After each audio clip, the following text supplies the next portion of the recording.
things that was going on between New York City and Texas, the actual relationship that they're having in terms of the migrants and stuff like that. Had a couple articles I just wanted to briefly touch up on just to kind of put this thing into perspective. So we definitely want to let everybody get involved who wants to get involved tonight and have something to speak on it. So that said, about to get things rolling in just another minute.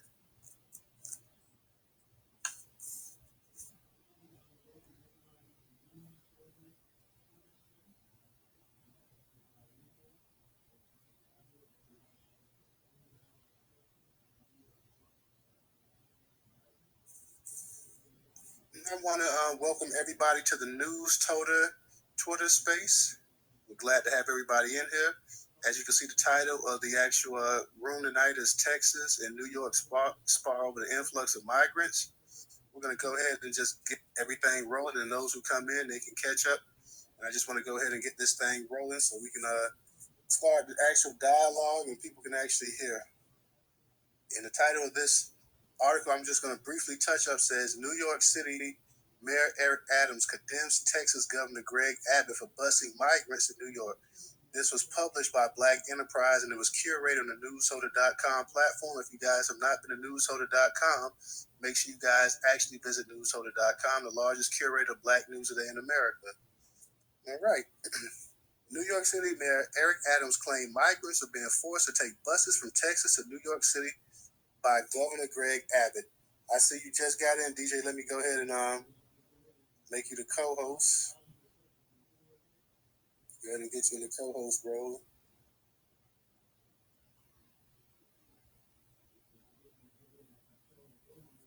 All right. So yeah, DJ, I'm gonna go ahead and get the article. How's your reception? Can you hear me okay? Yeah, all good, brother. Just coming up here. What's going on? What's up, everybody? Reparations up, black people up. Yeah, I'm just gonna go ahead. Like I told the room, I'm gonna go ahead and read this article from Black Enterprise, curated on Newstoter, and just let everybody know exactly. Just touch a little bit on this topic real quick. It says New York City Mayor Eric Adams claimed migrants are being forced to take buses from Texas to New York City by Governor Greg Abbott. According to Adams' Office of Immigrant Affairs, 54 asylum seekers arrived in New York on Friday, and 14 more arrived Sunday on another bus sent by Abbott. CNN reports Abbott's office indicated New York City is now a designated drop-off location on the busy strategy as part of Abbott's response to Biden's administration open border policies. Overwhelmingly, Texas communities, Abbott's office said in a statement released Friday announcing the arrival of the first bus. It's unimaginable what the governor of Texas has done, Adams told reporters on Sunday. When you think about this country, a country that has always been open to those who were fleeing persecution and intolerable conditions, we've always welcomed that. And this governor is not doing that in Texas.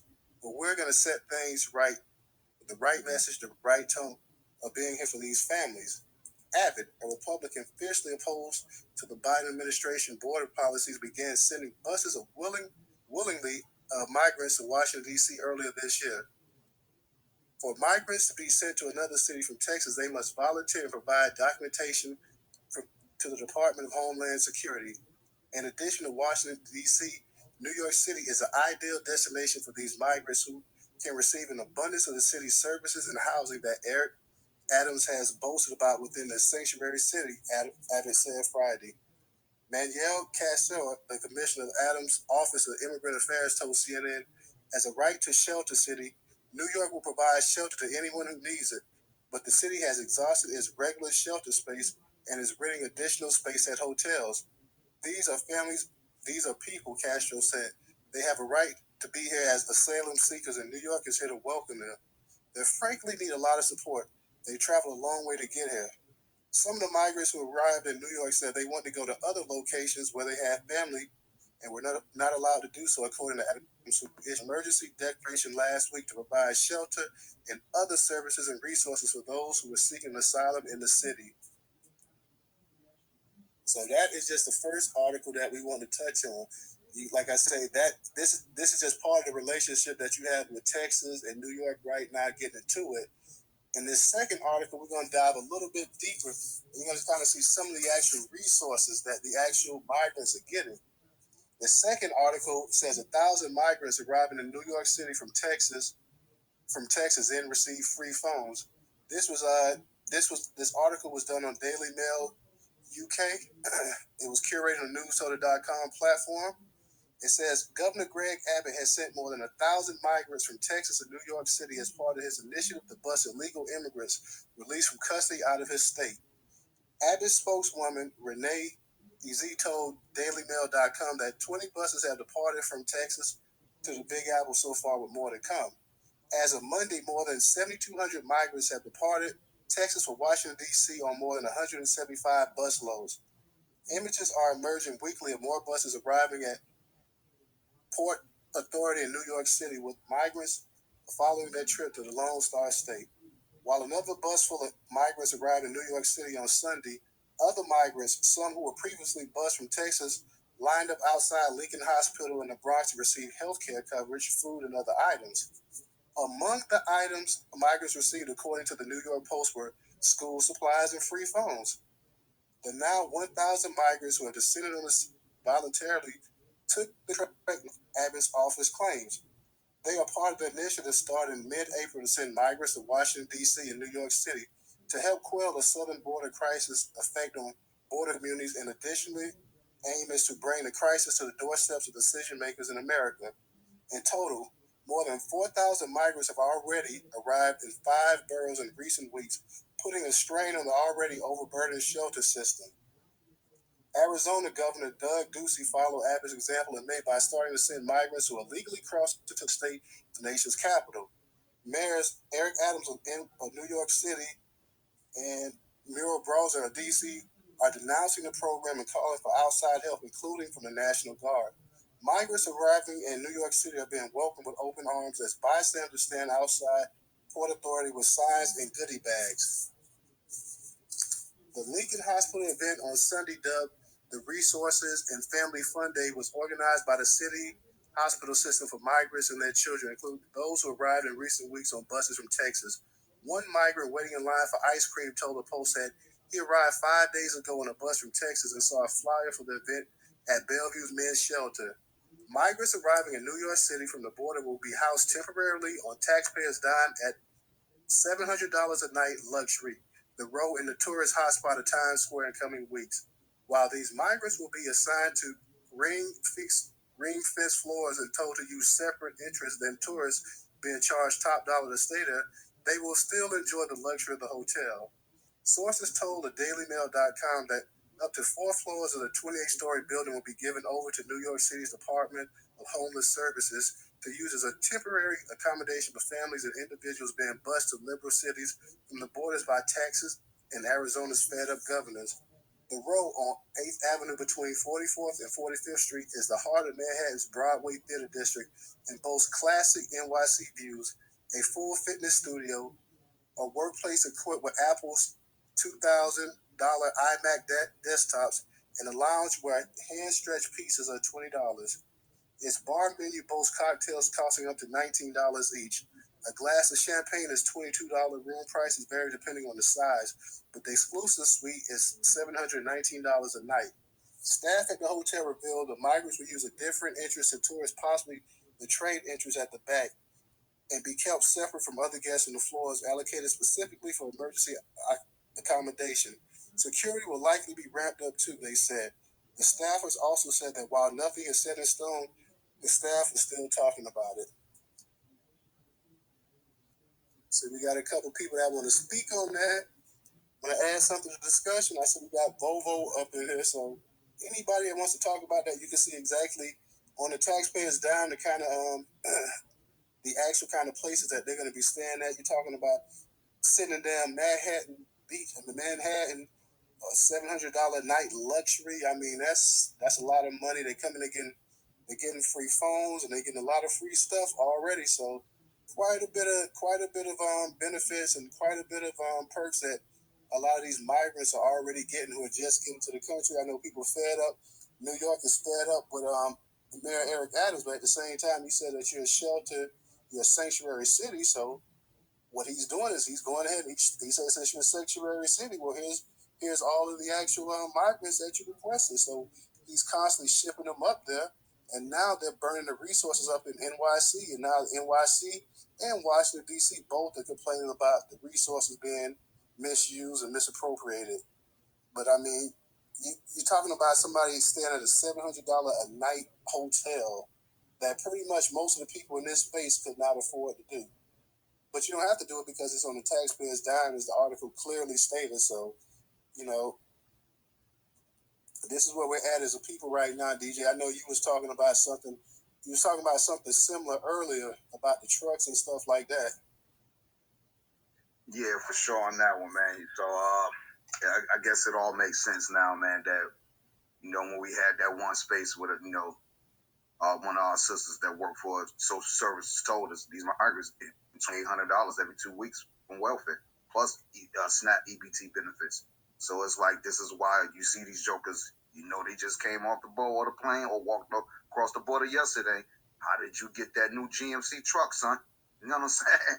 That don't add up. You know what I mean? It's just not adding up. How they able to obtain these houses, regardless if they abandoned or not, up here in New Jersey specifically.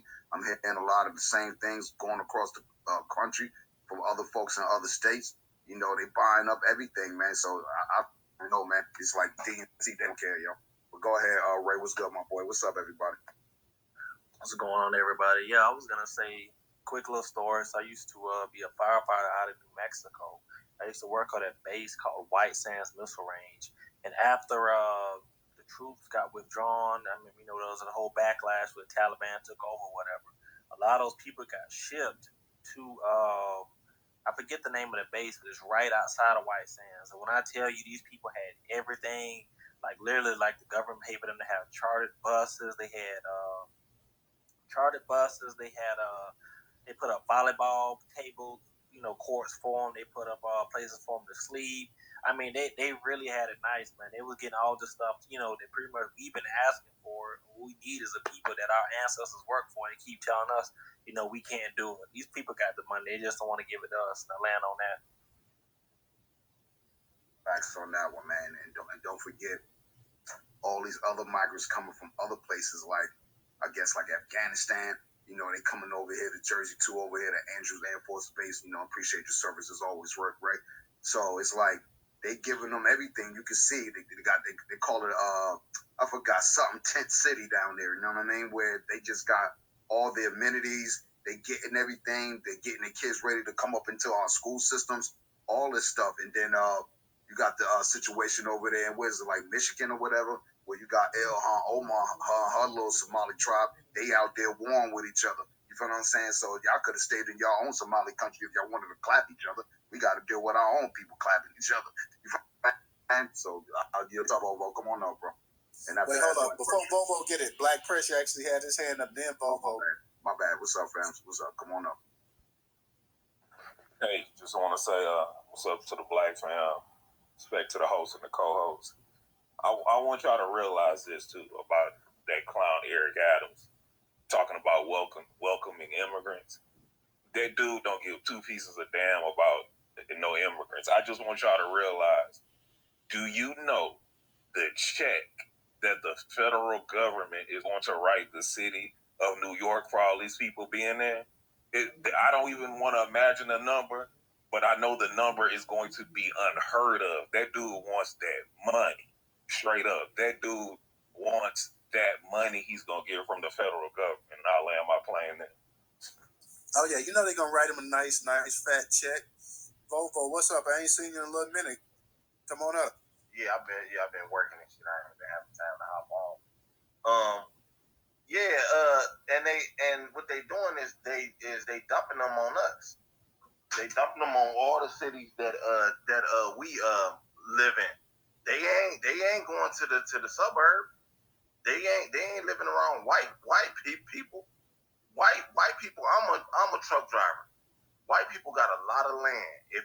When you get away from the major cities and you ride through the country on the small towns and all that, white people got a lot of land. They don't want them out there. They are moving into our neighborhood. I'm seeing foreign flags all over the city of Cleveland right now.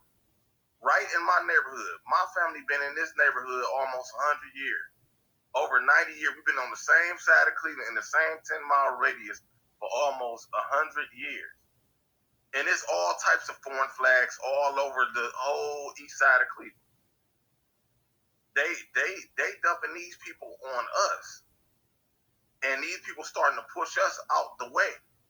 So y'all, we gonna have to tighten up, y'all. We really gonna seriously have to tighten up, and because these people ain't going back. They ain't going back, even if they is illegal. I know we say mass deportation. How? That ain't reality. Deport these people. That ain't about to happen. These people are here and they are gonna fold into the system.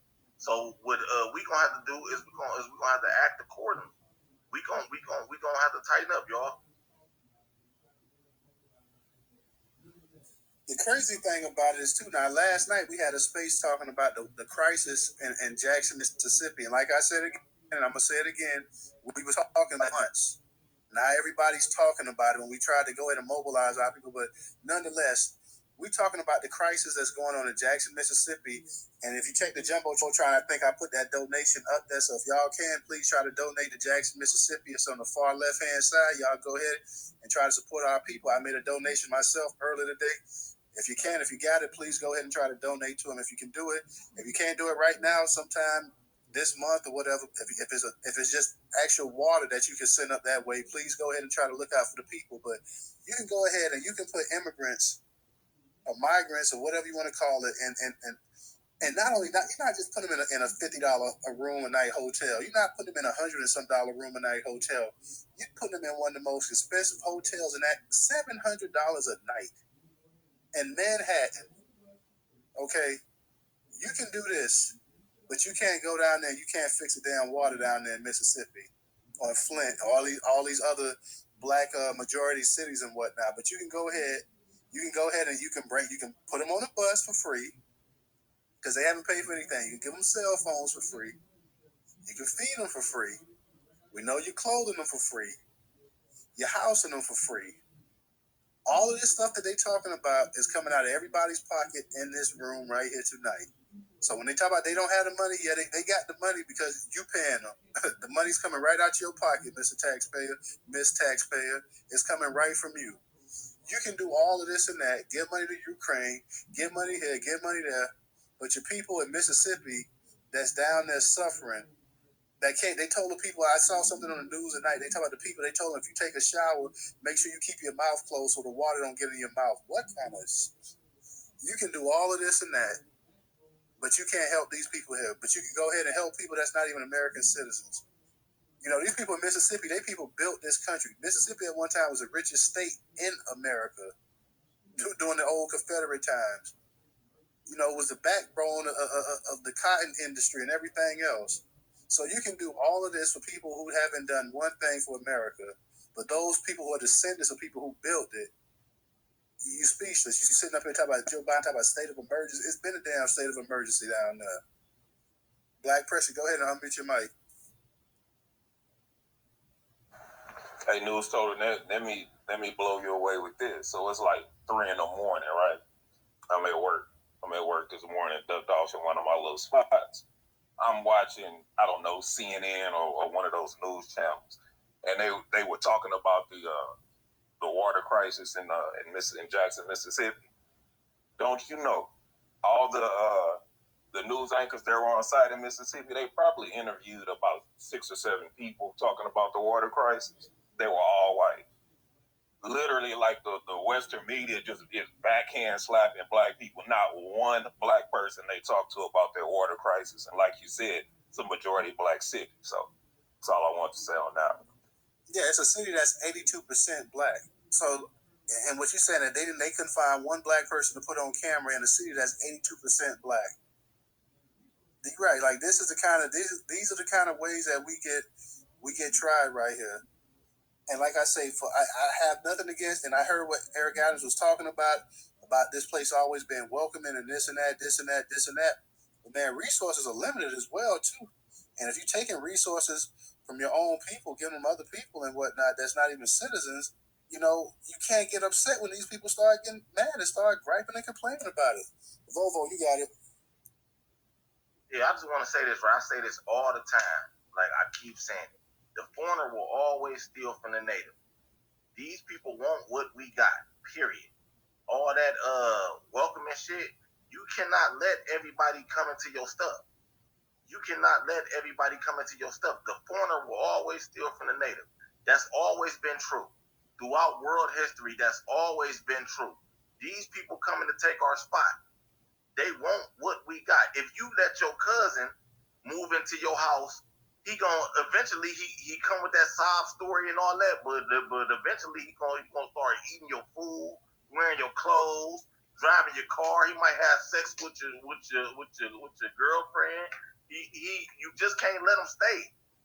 You just can't let them stay. That's always been true. When them white folks came over here, they came over here with a sob story. And then the Native Americans took them in, and what they do, they stabbed them in the back. That's always been true. These people here to take what we got. So let me ask y'all this, right, black family? How do y'all think this is going to end? Y'all really think that this is going to end? They want what we got. They talking about they created rap now. They ain't got no receipts or nothing. They just keep saying it. They want what we got. So if we don't come together, we gonna be erased and replaced. How do y'all think that this is going to end? I can tell you the way things going, it's not going to end well, Volvo, unless, like you say, we go ahead and we start coming together doing some things for each other, and we just continue to sit back here and just sit on the back of our heels and stuff like that. Then, you know, like you say, we will be replaced. And unfortunately, a lot of people in the Democratic Party, they sitting up here and they're upset and they're pissed with the Texas governor. And you know, everything is so political with black people too. Like we don't see the actual racial component in anything anymore. It's all about we part of the Democratic Party, we part of this party, we part of that party. But the thing is, man, that you know you're gonna have to do something here. You're talking about that these people are living. You're bringing migrants here and living in luxury and Manhattan and this and that. That's just I can't understand that. If everybody in the room, please make sure y'all go ahead and tweet out the space. Please make sure you tweet out the space. Make sure you follow the host and co-host, and also support us on Cash App, $Newstoter, $Newstoter. Mark, go ahead and unmute your mic. So let me ask the question to everybody in the room. What do you all think is worse, immigrant supremacy or white supremacy? It's the same thing. Immigrant supremacy only lasts because white supremacy allows it. Did he say immigrants or different things? It's two different things. Okay, so let me ask the question again. What do you think is worse, immigrant supremacy or white supremacy? Brother, that don't even make sense, brother. I understand where you're getting at, Mark. Okay, so let me make it make sense. It's the same thing. Hold on one second, bro. Supremacy is supremacy, no matter who, if it's an immigrant or a white person. So go ahead, though. So what you trying to say, Mark, that there's no problem with immigrants coming over here getting resources that people that built the country? Hell no, I'm against immigrants. Don't you see my avatar? Oh, okay. I'm just asking a question. Okay. See, one thing we got all mixed up is, in our little small minds, we think that the Democratic Party and the Republican Party are birds of the same wings of the same bird. They did not. They're not. That's why you had January 6th happen. All right? Them white folks weren't going over no wall chasing no black people. Those were Germans and Anglos jumping over the wall chasing Jews. Okay? That's what that was. No, explain that real fast. What was that? Trump told, I said, I gotta hear this again. January 6th was Anglos and Germans jumping over that wall chasing Jews. Both of them are white. But chasing Jews? What Jews, brother? What Jews were they chasing out there, bro? Hey, hold on. Well, maybe you don't understand how things work, so I'll explain it. My bad, Mark. Everybody got their mic on, so you hear that feedback. Only let Mark speak. If you want to rebuttal his talking points, just hold your thoughts real quick. But go ahead, Mark. Okay, so if all these white folks together, then who was white people jumping over the wall chasing? It was Germans and Anglos jumping over the wall chasing Jews. The Jewish community, called AIPAC, controls the Democratic Party. Trump and the rest of those Germans and Anglos, they are the Republican Party. Okay? Trump told white America from the foothills of Georgia and Kentucky and all those places, if you let the Jews take over this election, then they're going to conquer the country with all these immigrants. Because Jews are immigrants. They're not white Americans. And they consider themselves Israel first, not America first. So you had America first white people jumping over the wall, chasing immigrants who were mostly Jewish. So you got to ask them. You say all white people together, who were they chasing? They weren't chasing no black people. So going into immigrant supremacy and white supremacy. So when you talk about immigrant supremacy is headed up by Jews. Jews are the ones bringing all these immigrants into the country. Now, the ruling class whites, yes, they don't care who the workforce is because they're more into profits because they're capitalists. But when you look at the working class whites, they are would be considered like the white supremacists, right? But going back to the immigrant supremacists, the Jewish community, because they're immigrants, they're the ones who bring in all these Hispanics, all these other groups, even back to the Naturalization Act. Who you think was behind that? Those were the immigrant Jews. And when Dr. King woke up to what was going on here in Chicago, because he ran into the white racist Jews, he started changing his mindset. I think I've integrated my people to a burning building. Let's push the poor people's campaign. Let's go to Washington and get our check. And by that time, it was trying to get rid of him because he was no longer following the liberal agenda, right? So now when you talk about immigrant supremacy and which one is worse, one thing about white supremacy is that they have, for the last 100 years, stayed on their side of the tracks. Ever since Tulsa, after Tulsa, they've never come back across the tracks. But when you look at the immigrant supremacists, they come into these inner cities and these areas where black people are in the majority. They come in to gentrify. If you look at Houston, Texas, and those areas, in places in Atlanta, in those places, those are immigrants who are coming in. If you look at Chicago, Detroit, you look at what happened in Minneapolis, Minnesota, California, New York, these are immigrant supremacists who are coming up on you as if they're your friend. I can deal with a white supremacist because I know where I can find him at, and which is on the other side of the tracks. But that immigrant supremacist, they're going to come into your area, and you're going to be so benevolent and loving and caring about everybody, you're going to let them in. And they're going to eventually overtake your ass and have you sleeping under tents like they got black people in California. Now keep on being nice and thinking, you know what I'm saying, this shit is about everybody should have an opportunity. Okay, well, I got to say this right here, and I'm gonna kick it to the room because I know there's so many people that want to talk about this, but how in the hell is Jews, which is a small group of people, how do they control all of the laws and this and that when there's way more regular white people in this country than Jews? Like, how is it that Jews that probably make up, 3-4% of the whole population of that, how are they the ones, it's regular white people, and I consider Jews white too. I'm going to be real with you. I consider them all white. But how is Jews alone, like, how do they have all this power and stuff like that where they control all?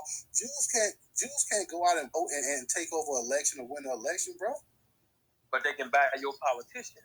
They can buy political whores. And most of the politicians on the left and right, black and white, are nothing but political whores, even the Hispanics. So they use their money to buy these whores. And they all fall up under the liberal agenda. All right? That's what okay. Wait. Keep it right there. Keep it, because I'm gonna keep it right there because I'm gonna move the conversation because we got some hands up and I'm not gonna try to hog it. I see a bunch of hands up. Can I say something before? Wait, Shantae. I'm about to forget. Yeah. Wait, because we got a couple. We got Miss Great Ape and then I got you. So let's go ahead and I'm gonna get to you next after this. But Miss Great Ape, go ahead and unmute your mic. Hi, Newstoter. Thanks for the space. I was looking forward to it. My comments aren't related to Mark's comments. So should I just go back to the audience and come back? I don't have anything to say regarding his comments about Jewish people. Well, I mean, you can say what you want to say as long as it's about the subject tonight or whatever about the what the title is. I mean, if you got something to say about the title, you don't have to necessarily respond to what Mark was saying, but if you got something to say about the title, then go ahead. Yes, sir, I do. I guess the first thing I want to say is that I've been noticing over the past several weeks that we being SBA, we aren't all on code when it comes to immigration. So by that I mean, I am against illegal immigration and I'm against legal immigration. We need a moratorium. And we've had historically FBA moratorium from Barbara Jordan to Frederick Douglass. So I've heard some FBA just focus on illegals, and then they'll say, well, as long as they come through the proper way and follow the proper channels, I'm okay with that. And I'm here to tell all of you to spread the word that is unacceptable, because it doesn't matter if it's legal or illegal. They both are destroying our community. We all need to get on code with that. I don't care how proper they come. We need a time of 20 to 30 years on all immigration. No siblings, no spouses, no cousins, and everybody just needs to stop coming, period. And if you follow Nas Escobar, he talks a lot about this. He's a great follower. So that's the first thing I wanted to say. And the second thing is Representative Linda Sanchez tweeted out this morning about how immigrants built this country. And I went in on her all day long. And I need all of you to go in on her too, because this is the way to publicly start holding these people accountable. Now, I will mute my mic or go back to the audience. But I want to post her tweet, and I want to ask all of you to go to the Jumbotron, look at her tweet, and please hold her accountable. Please reply and ratio her. And look at the replies, because some of us did just get on her all day long, and we had solid replies. So at a minimum, that's how you can support this effort. Just starting holding people accountable through social apps. It's very easy. And that's all I want to say. Thank you. Thank you. We're going to get to you, Shantae. But first, Shantae, let me give a shout out to William. William, thank you for your contribution on Cash App. Greatly appreciated.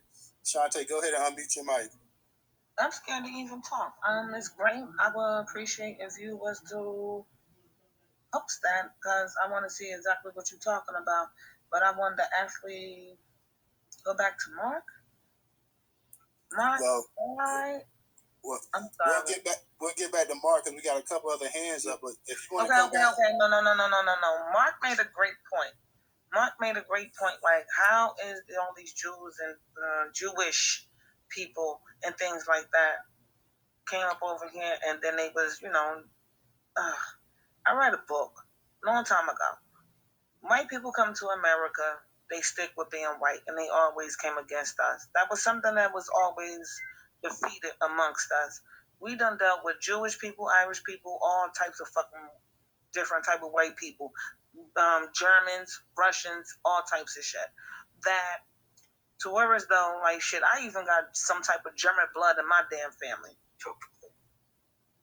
To where as though now we go to the next step. I think when Malcolm X was even living and he was having conversation, Jewish people was having conversations with Martin and Malcolm and things like that. This is a real fucking story. To even let them know, like, something, y'all black people over here in America, y'all was enslaved just like us. And what we want to do is to come help y'all.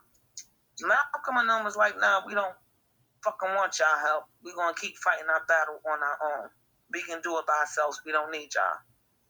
But with them, and shit, we facing this shit right now to this day.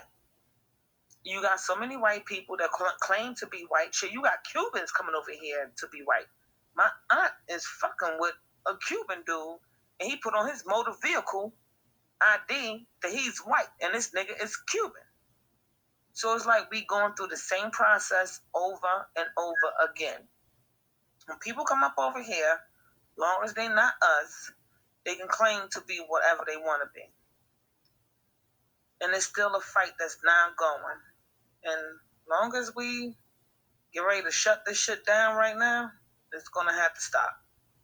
It's something that's been happening for years, and our people been telling us this been happening for years.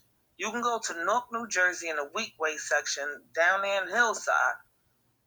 The Jewish people up over there, they got their own thing. You can't even ride in their town on a Sunday. You can't catch an Uber. They shut they shit down. No one can come through there. But when they get ready to jump back up and go make money off of us, they come right back onto our town. I put that on my life. I done tried to go through Hillside plenty of times. Jewish people done took that shit over. You can't even ride through that motherfucker on a Sunday. You can't even get an Uber. That's on the borderline of the Weekway section in Newark from Hillside. It's Jewish people call themselves white now. Don't fucking forget that. Now, when they do like a rat race with each other, I think it's Russians, Germans, and then the Jews. But when it comes to us, we're the bottom of the barrel. No doubt, Shantae. Appreciate you chiming in. We're gonna go to Tell the Truth, Black Pressure, Volvo, and the company. So Tell the Truth, Black Pressure, Volvo, and the company. Tell the Truth. Go ahead and unmute your mic. Good evening. Thanks, family. Thanks for the space. Shout out and love to all you people, all my people. Listen, as someone who has survived living in Chicago and all these parts around Chicago for the last, actually since and before they put that bullet in Martin Luther King. The nation right is here for immigrants, but we made the nation. This piece is nothing like what it is without us. Now, my wife and I just had a great conversation to be continued. That all the power, everything that is desirable about this here United States, United Snakes, is based on what's extracted from our ancestors. What's been extracted from us. It's based on that. It's rooted in that. Now, in my view, the Jewish people, whether they're actually Jewish or not, they are money players. They have the honorary white card. Remember the author of the graphic novel Maz, when the folks in Tennessee or whatever took his book off the shelves, he said, "Wow, I guess we lost our honorary white card." Look, Jews, Irish, everybody has owned black people, our descendants, our ancestors. What's going on now, as we are educating ourselves, this is the most critical thing that's going on. I appreciate Newstoter because you're putting information out. Every time the information is out there, it's upon us to challenge ourselves to see what is going on with this information, to find out whether or not if those in our community and our circles are aware. And for me, being around people for the last 33 years, I am getting in the face of the quote-unquote leadership saying, if we're close to the Almighty, His word says, you have not because you ask not. Okay? And if you're asking with the right motives, the right reasons, it's yours. And so what I'm bringing to these people, and some are black, some are white, is why are you not pushing against the evil in this community? We're in the belly of the beast, but we're not acting like the antidote. Yes, we're looking for souls, but the beast is ravaging the nation. And we must be the antidote for that. And the forefront of that, we're the tip of the spear. Freedmen have to be the tip of the spear for the justice that's missing in this piece. There's only going to be a nation that stands on justice. They talk about the city on the hill. That's the light. There's no light in this dark piece right here. The only light in this dark piece is those of us who who is shouting at you and refusing to be shouted down. So every time all of the propaganda goes out, those of us in the know are supposed to be pushing back. On the spiritual realm, because the scriptures tell us that the battle is going on in high places and on earth. And see, that's the fire that I bring to people who know scripture way better than me, but I don't see the fire. I don't see the fight. So they're going to have to take a back seat and hear what I have to say because I have been around too long for them not to hear. But, you know, when the awakening came, and now it's time for you to take your place on the podium or the ear of the person next to you, we have to get the point across that, you know, we're a just people. We're a spiritual people. We're people who got all of the fight and more.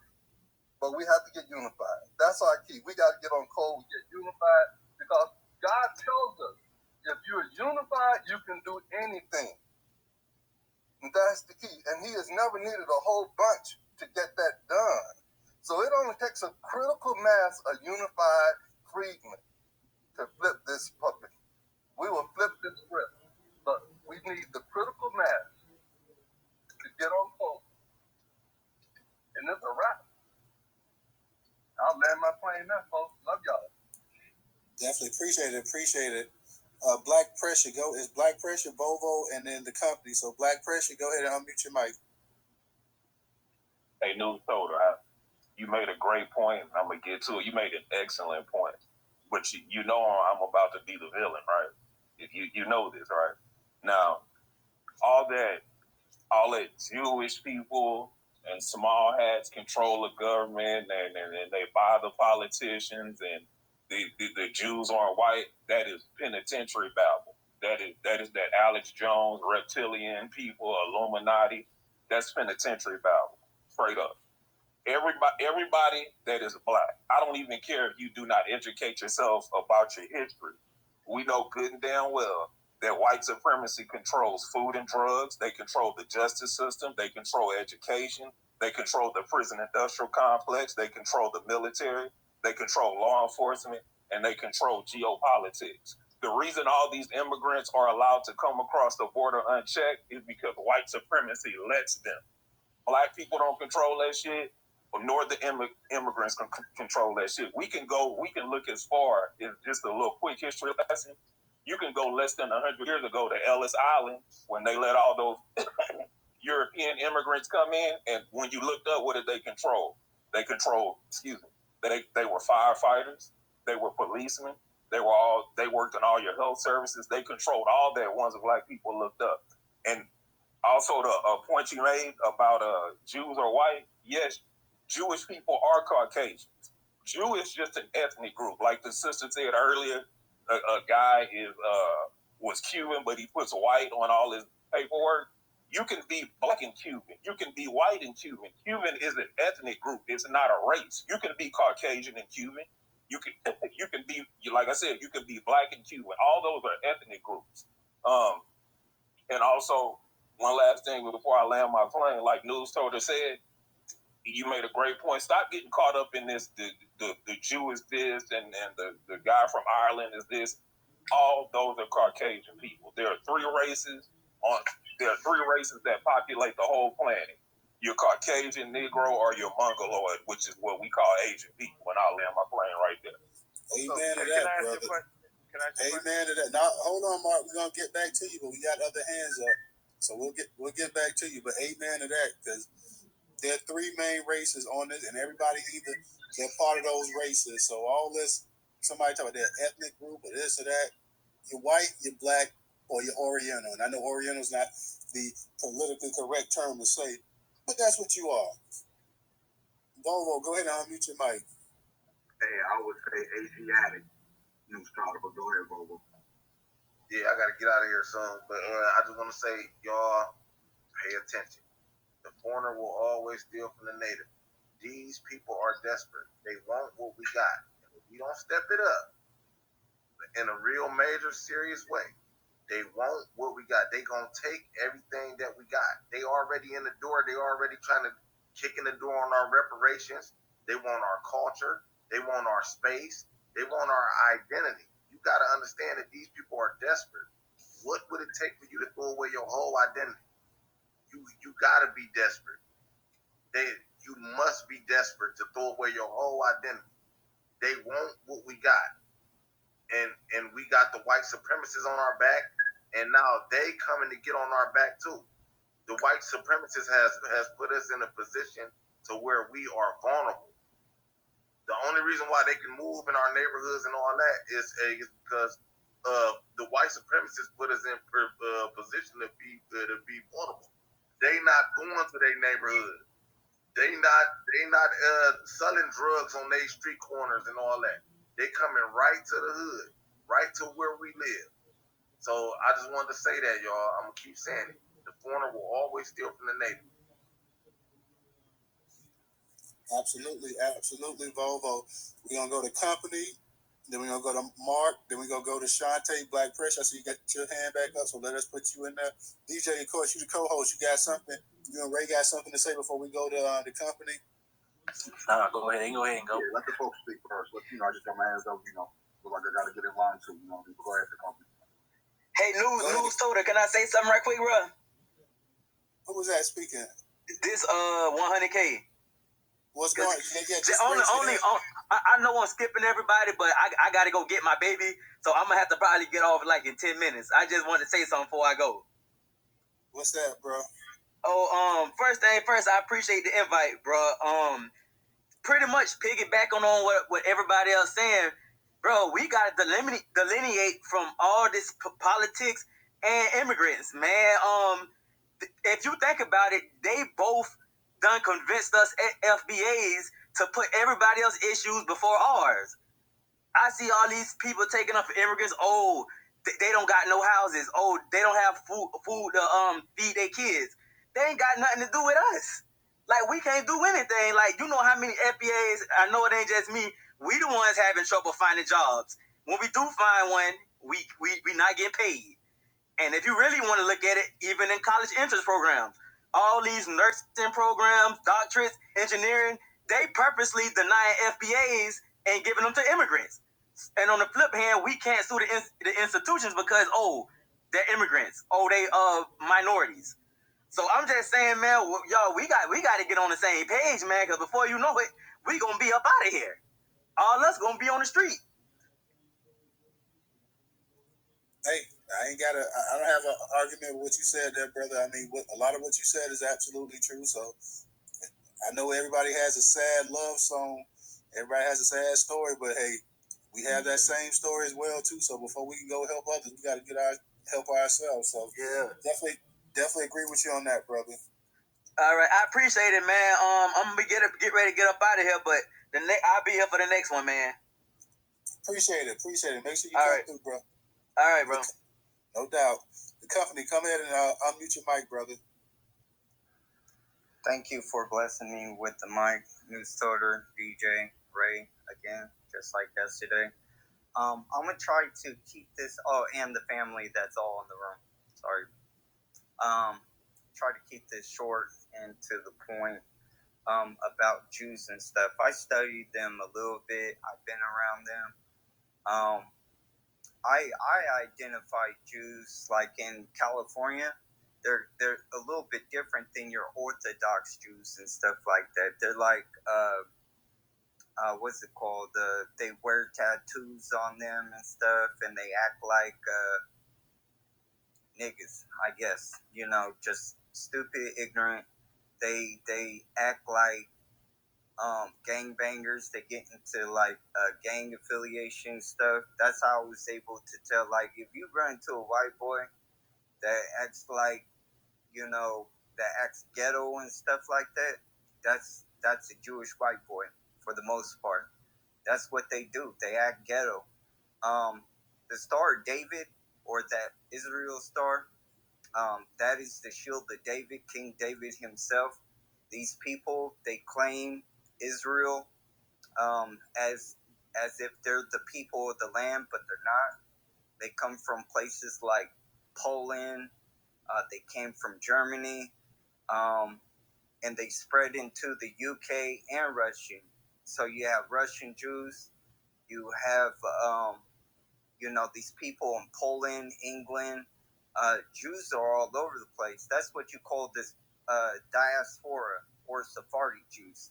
Those are the ones that's part of diaspora throughout the world and stuff. And your Orthodox Jews are the ones that, with the long hair, hats and stuff like that. They read many books. They read the Torah, Kabbalah, and the Talmud. Now, the Kabbalah is just a form of like esoteric theology and stuff like that. It doesn't really have anything to do with the Bible. It's like their Masonic hey, the company. I mean, not to interrupt you, brother. I definitely don't like interrupting, but we're just trying to, in terms of the actual topic tonight about the migrants and stuff like that.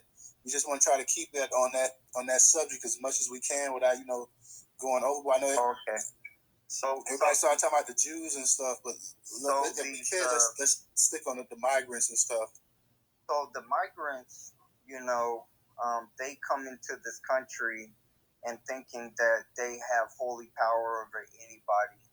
And their theology and thinking, you can't do anything to them, but they can do anything to anybody.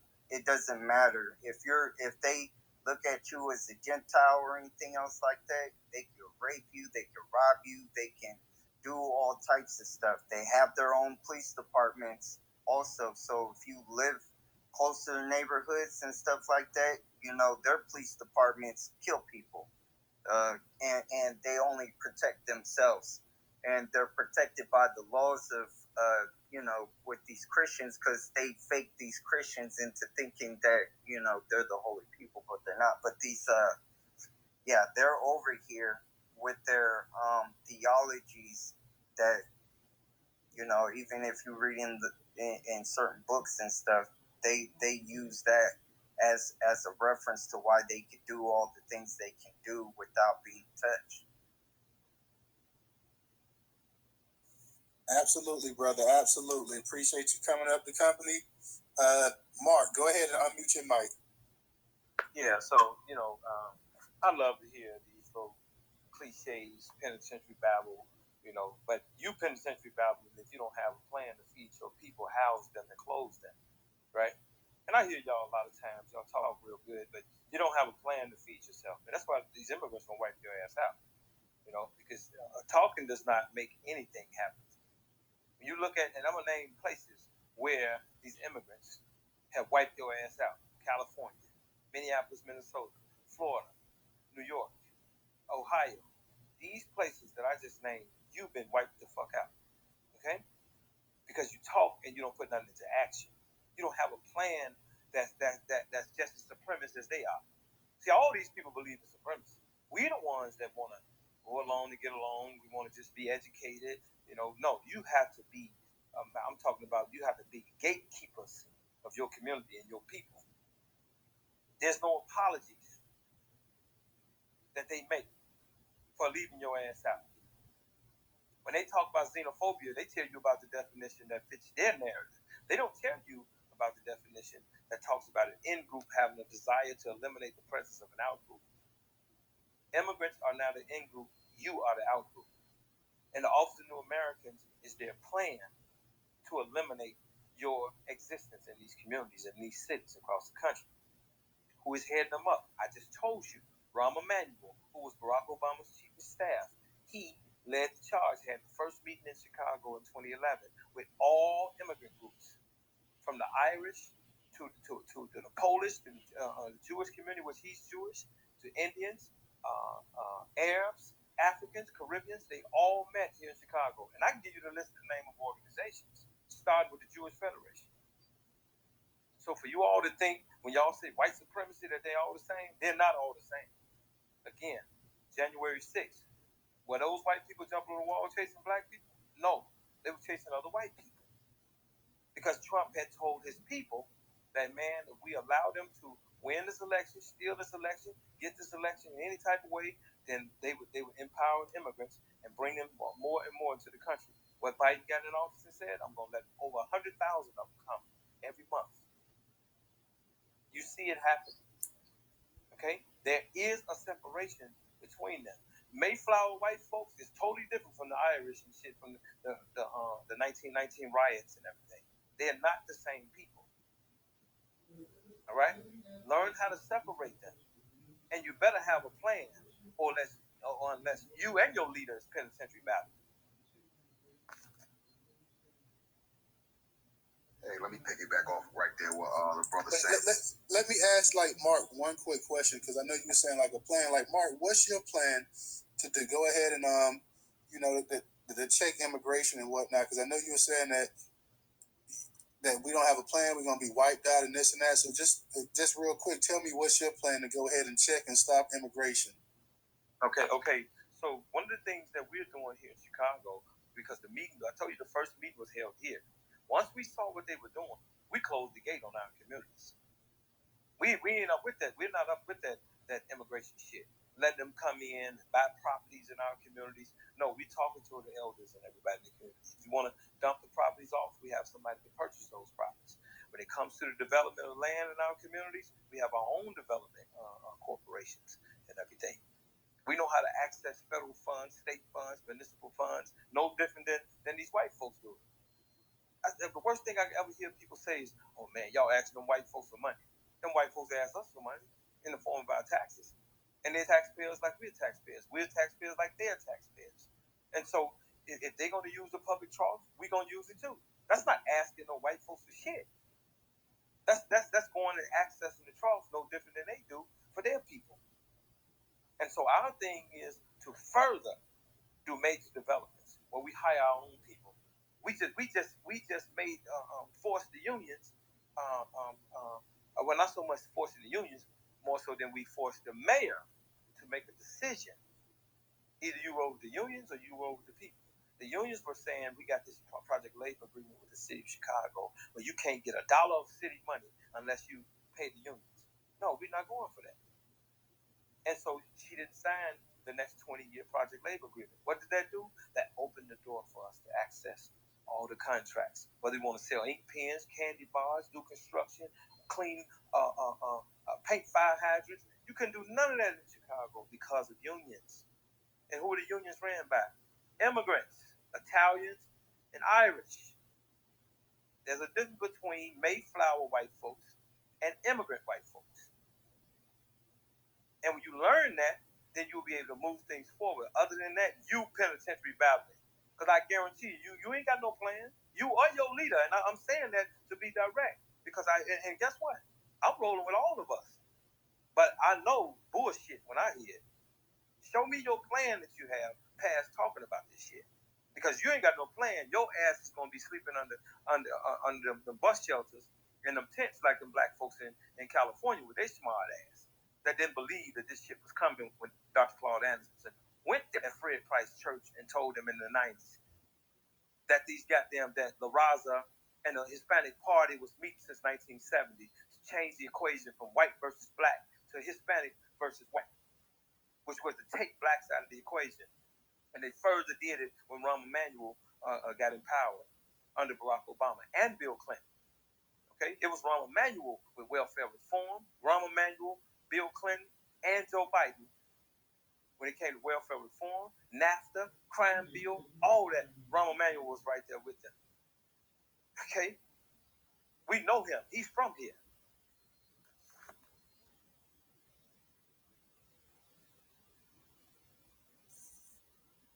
DJ, you said you wanted to chime in real quick, right? Yeah, just to piggyback off what the bro Mark's saying. So, Mark, I understand what you're saying, but, when you say it, it sounds like algebra, you know what I'm saying, to folks that don't understand. So, basically, to give y'all a visual understanding of what the brother is trying to explain, this is why I tell y'all to go watch that Netflix or any of these Viking-type TV shows, Vikings, Game of Thrones. That's what tell you right there what it is visually. He's saying that these folks are different. You got people that are Greek. You got the English from England. You got what's the name? Genghis Khan folks. I can't think of the name of his peoples or whatever. The Mongols. Yeah, there you go. Got them. You know what I'm saying?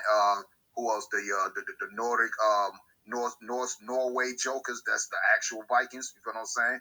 Go read these people's history. They doing the exact same thing they doing 500,000 years, 2,000, whatever. It's the same thing. But the best interpretation I could give you of what the brother's saying is the Netflix show The Last Kingdom. The Last Kingdom. Go watch all 5 seasons of that. You know, we Uhtred right now trying to fight for our piece of the rock. That's all it is, man. Go ahead. Yeah, let's let Shante. She had it. Well, actually, let's let since Shante you spoke, we're gonna go to Aunt Lai first, and then we're gonna go to then we'll come back to come to you, and then we'll go to FBA Vader. So Shante, Aunt Lai, go ahead and unmute your mic. Hi y'all, how everybody doing? What up, Jersey? I'm gonna be real quick because I'm busy doing something. But I just want to say Mark is preaching a word. You really gotta understand and grasp what he's saying. He's preaching a word, and I just want to say, if you look at really quick the founding of hip hop, who funded it. You look at the TV shows. Again, there's a certain kind of TV shows owned by 3 or 4 people. You look at the newspapers, all are owned by the same. And what images are they putting out about certain people? And the certain people, I mean us. He's preaching the word. Follow the money. And again, when Dr. King got the message, wait a minute, the burning building, he preaching the word. And if you look, the fact that Farrakhan is off of the social media sites, and they trying to get him off the wall in New York, saying he's anti-Semitic or whatever. It's just, he's preaching the word. Like, he really, and the thing is, since we don't understand it, we see them, they don't see themselves. So you have to understand things and start seeing things from their point of view, because they play the long game. They literally been playing in Trump since Nixon was in office. And they have documented how they've been planning and plotting and doing the things that they do. And the images of Black people on TV, and we complain about it, we know who owns BET. We know what's going on. We know we don't have no say in it. When you turn to our radio stations, what's his name? Mike Tyson they exporting Mike Tyson right now on Hulu. And I'm listening to WBLS. WBLS is supposed to be an urban radio station, one of the oldest urban radio stations in this country, in New York City. And they got Ann Tripp reading a commercial for Hulu. And Mike Tyson asking us to boycott it because they're not even respecting him and giving him his money. Who owns Hulu? So I'm just saying, he's preaching the word. I'll land my plane. FBA Vader, I see you in the space before, but I never heard you speak. Let me let you go ahead and speak real quick. I just shout out to the room. Peace to the host. I just wanted to ask Mark. I already shot him a brief DM, but please connect with a lot of the people that are running these, pull-ups across the different states, because you have information that can be, you have information and you have repeatable flow that we can use, everywhere. So please connect with the people that are doing these pull-ups and share what your victories were, what the hard parts were, all of it, because it sounds like if it's working for you, it can be redeployed elsewhere. So I just wanted to say that to you. Let me say this. Let me say this to the brother. Listen, the Civil Rights Act of 1964, Title 6 and Title 7, the HUD Act of 1968, Section 3, gives you just as much power as the unions have to go in and demand that they give you a part of every dollar that comes out of Washington, D.C. Those laws were put on the books by Black folks. How do you think Jesse Jackson was extorting all these corporations?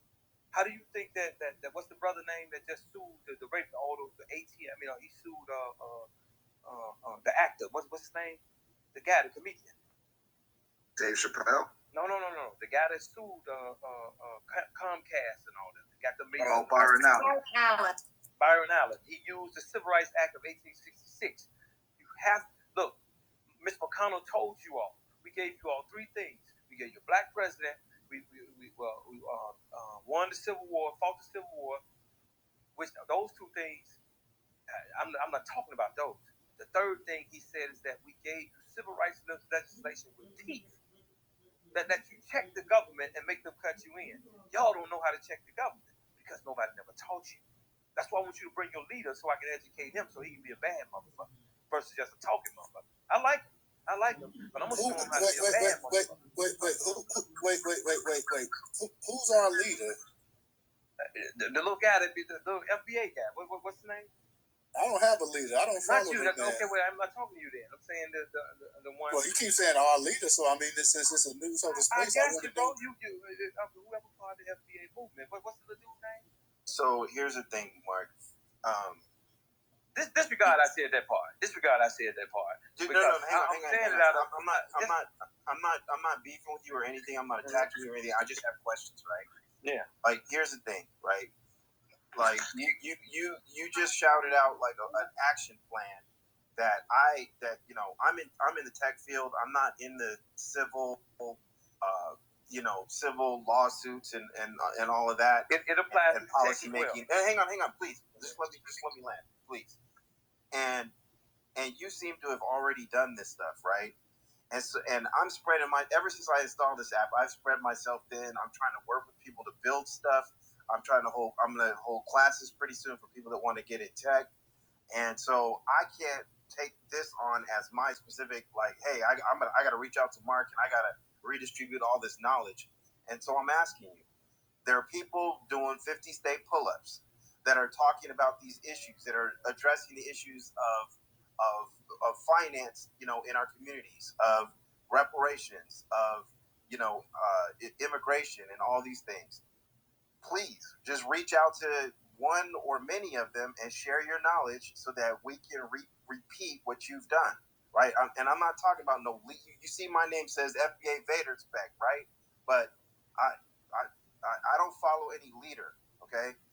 So I'm asking you to reach out to the specific people that are, that are about to do these pull-ups, right? And just share your knowledge, because you seem to have a lot of it. That's it. I got you, bro, and I'm gonna say it different. Tariq Nasheed, that's what I was talking about. He needs to learn how to use the civil rights laws, the HUD laws, because when you understand how to use those laws, whether you're in tech, whether you're in construction, I don't care what you're in. Bro, the president. Tariq Nasheed is an entertainer. I got you, but I'm saying the president just passed a technology bill. I can't think of it right off my head, but when it comes to technology and all of that, they're making their moves. And when we sued our housing authority, they had to give us $160 million because they had never adhered to Section 3 of the HUD Act. And we came home from prison and did this. We learned this shit while we were locked up from some old guys. And we put that shit into action only to find out it's real. And they had to give us $160 million. We took that and split it with 130 companies. And we intentionally filed a frivolous lawsuit. We didn't care if we won or lost. It was to get the detention of the 7th District to then check HUD, and then HUD checked our housing authority. And the housing authority was forced into what they call a voluntary compliance agreement, which means that they agreed that they had never followed the law, and they had to make us whole. This is how you stand on them. Not just talking to them. Use their laws the same way they use their laws against them, the same way they use the laws against you. Byron Allen figured it out. He didn't take a whole bunch of people with him. He took the law, applied it, and they had to but I'm saying I'm talking a little fast, but they gave him money. I'll just say it like that. They gave him money because they had discriminated against him. He proved that they had discriminated against him. And so that they didn't lose a lot of money, they settled with him. That's how much power he had by confronting them. Must you learn how to use the laws. And while we're on our way to reparations, use the civil rights laws to make them cut you in your cities. The money comes down with your name on the cake. And then when the cake gets to the table, they tell you, well, you're not invited to the party. Well, how can there be a party without me and my name is on the birthday cake? They can't get the money. Title I money. You can't get Title I money without free and reduced lunch for children. I don't care how much education you got. The school teachers make that money. The so-called talented 10th, Masons, Eastern Stars, sorority fraternity school teachers get their money off Title I for children. That's how they get their money in public school systems. So when you learn all this stuff that's in your favor, there's no such thing as you're not gonna get what you. Mr. Okay, Mark. we're gonna go on to the. Hold on for a second, y'all. We're gonna go on to the next speaker. Shantae, go ahead and unmute your mic. Okay, I'm gonna unmute my mic because I want Newstoter.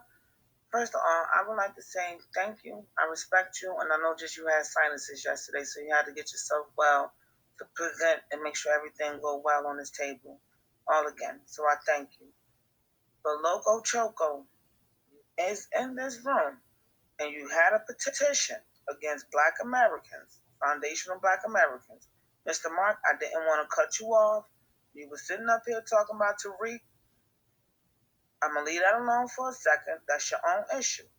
But we do have a young man that got his hand up in the room that said that all of us, Black Americans, that we are a hate group. Loco Choco. And we'll get together and smash his ass. We ain't cool with him. No, he's right here. Like Mark. Right now, I'm Mark. No, I'm saying we'll smash him. I don't give a fuck about that Mexican. I don't think he Mexican. You know what I'm saying? That he a Black American. You feel me? He's a cone ass nigga. I can tell Whatever you that. the fuck he is, we'll smash his ass. Well, he got his hand up.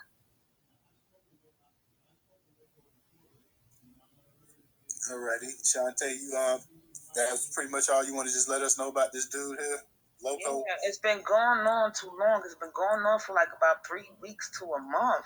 Now I spoke to Loco before, but I never heard him say anything about that. So when he gets on the mic, we'll give him an opportunity to actually address that as well. So Black I pressure. have other things to say, but whatever. Go ahead and say what you got to say, so we can then go to the next speaker. Mr. Mark, I agree with you on some things, but I think that sometimes you would just you drag the situation on, and other people need to talk at a point in time, and you just no, fuck that. I agree with most of the things that you have said, but when you started talking about Tariq, we can't be sitting up here kicking each other back in right now, especially when people got petitions on us saying that Black Americans is a hate group. That right there got to get eliminated. I was with you until you did that. Hey, look, he ain't that special that he can't have his ass whooped on, and we still make he's our brother. Yeah, but when you got people, I've been doing this shit 25 years. In the audience, when you got people in the audience, Mark. Hey, let's do one person at a time. So Mark, while she's speaking, just keep the mic on mute and whatnot. Go ahead, Shantae. Yeah, we got more than enough hate going on around us. I understand that you're going through things. I'm going through things. Everybody around here going through things. But what we can't do is to be divided right now. We'll speak on that on another time. And when you get a chance to talk to that person face to face or even on the phone, do that. But when it's other people that's coming up in here and then trying to, infiltrate us right now, sometimes you guys just got to put things to the side for a second. Okay, let me respond to that. No, wait.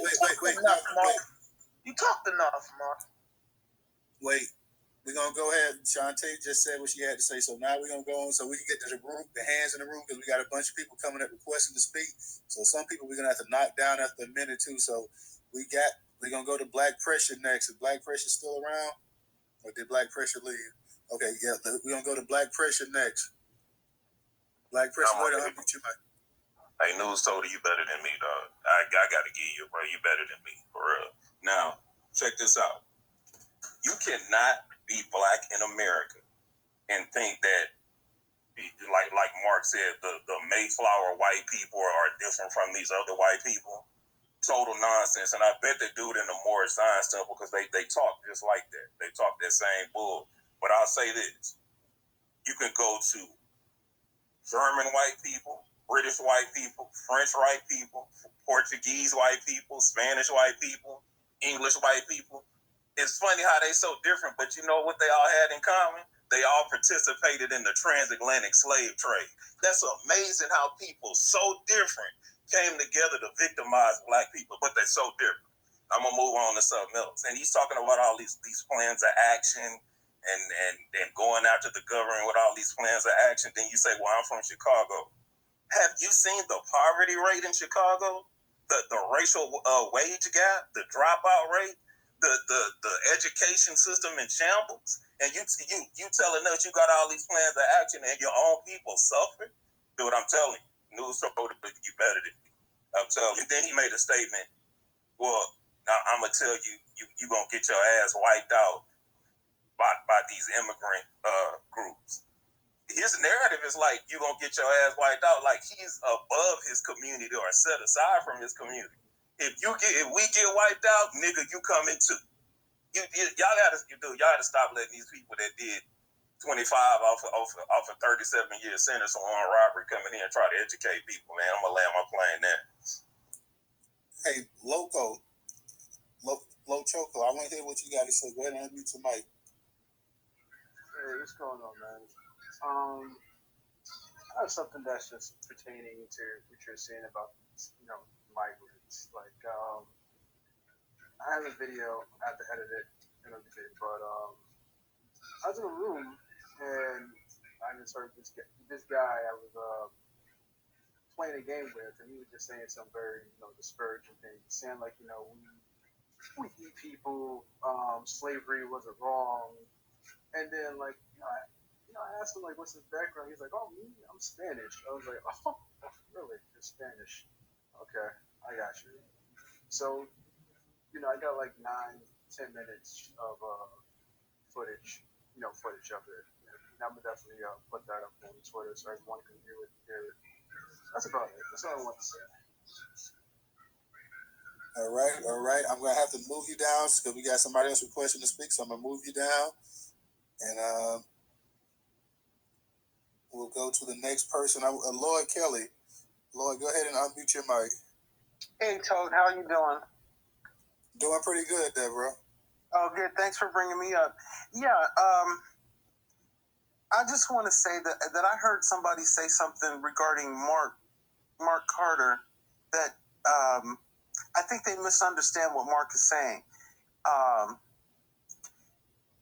Anybody, okay, I'm trying to get my thoughts together. Okay, Tariq, I have said this repeatedly.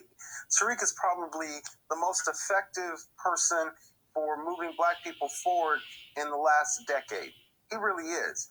But that doesn't mean Tariq knows how to do everything that needs to be done. And I think that if we're all working together, no one should take anything personally unless it's personal. And, I'm not going to say that I know everybody's, in a relationships. I don't. There may be people that come into the space with, negative, with a negative agenda. I don't know that. I don't come with a negative agenda, so I'm not expecting you to. But I will say we can't allow ourselves to not hear what someone is saying because they say something about Tariq. And as far as that person saying that we have to be concerned about, some nigga doing 25 years on a 37-year bid, I would just like him to remember that 1/3, literally 1 out of 3 Black men go to prison between 17 and 35. So therefore, a lot of our folks are to learn what they know, understand the system while they're in wherever they're at. So let's not come after each other personally, and let's stick to the focus because we're not each other's enemy. It's the illegal immigrants that are keeping us in poverty. Let's always remember that. I'll land there for right now. All right. I'm not sure. Nordus, you go ahead and unmute your mic, and DJ, hold it down for 1 second. Hey, Newstoter. How you doing? Oh, pretty good. Still working. I did want to speak up on behalf of Mark. Let's not personally attack one another. Mark has been at this for a long time, and sometimes we may not like the way that people present or speak. I've never known Mark to talk down to his own people. He may be passionate. And as far as Tariq is concerned, I'm going to ask everybody to hear me. Tariq is an entertainer. He has told everyone, I'm not a leader, or I'm not the leader of FBA. He's not a politician. He has chosen his lane. So if Mark or someone just wants to say, hey, can somebody get this information to him so he can discuss it, we have to be open. We got to stop this knee-jerk snapping on one another and all this BS. And I know I sound cliche. Everybody keeps saying, we're all we got. Let's not fight one another. I'm going to say it for the 20,000th time. Just because you don't like the person's presentation, take the time to talk to them. Don't tell somebody they're prison babbling. I mean, like, that was just disrespectful. You know, I'm just going to say that.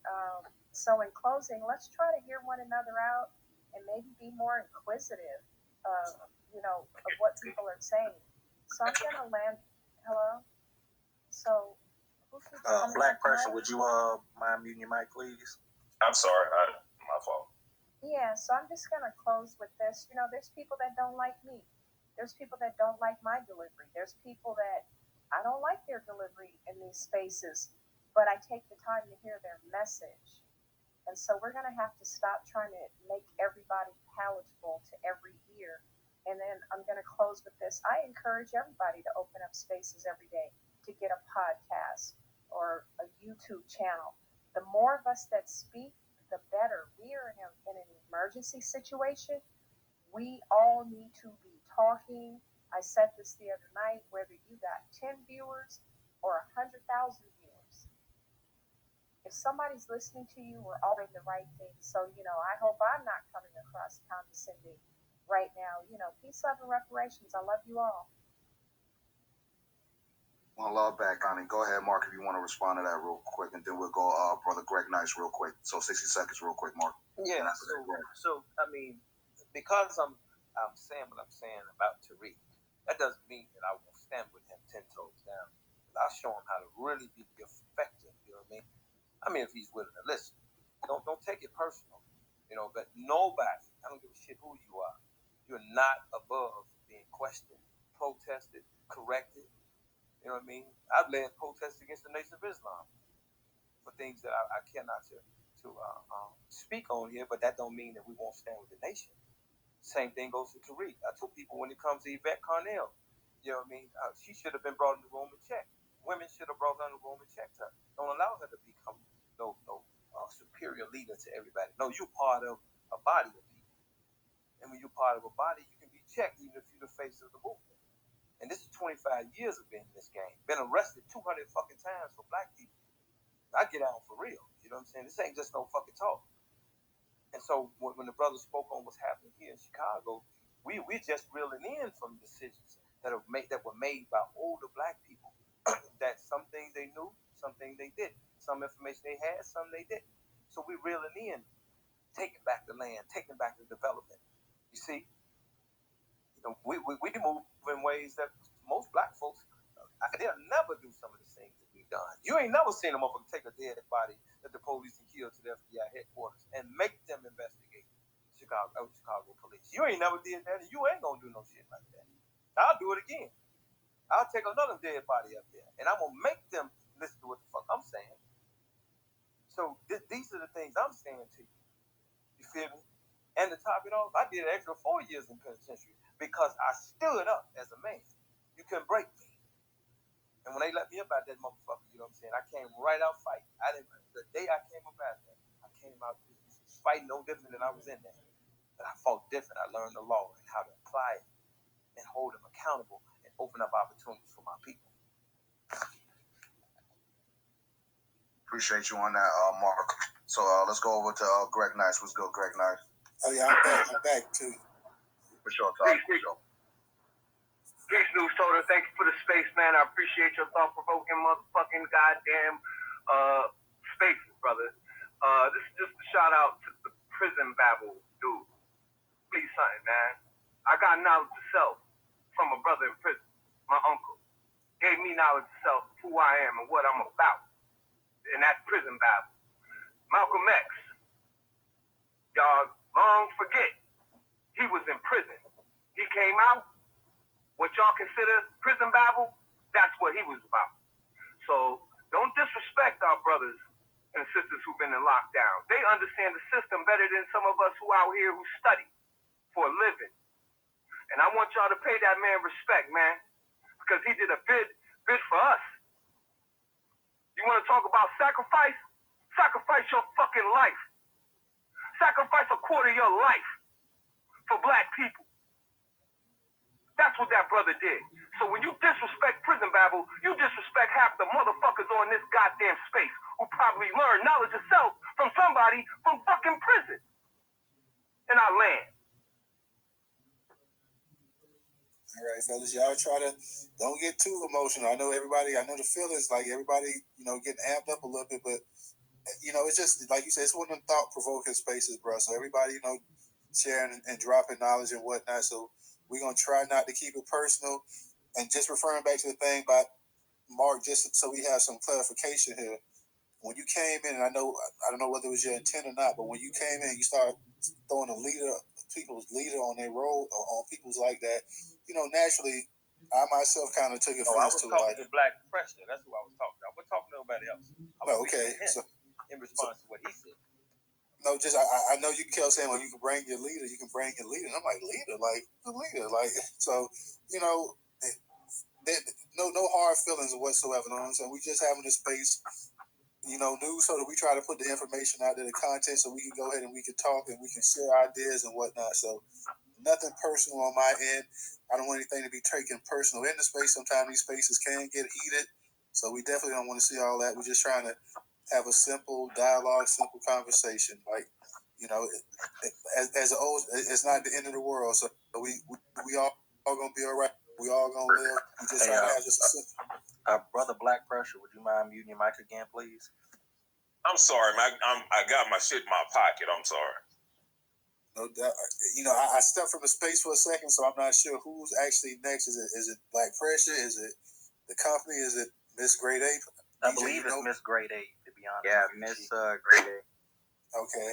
Hey, Black Pressure, just turn the screen off. It should still stay on as long as you don't close the Twitter app, all right? No doubt, Sam. I got you.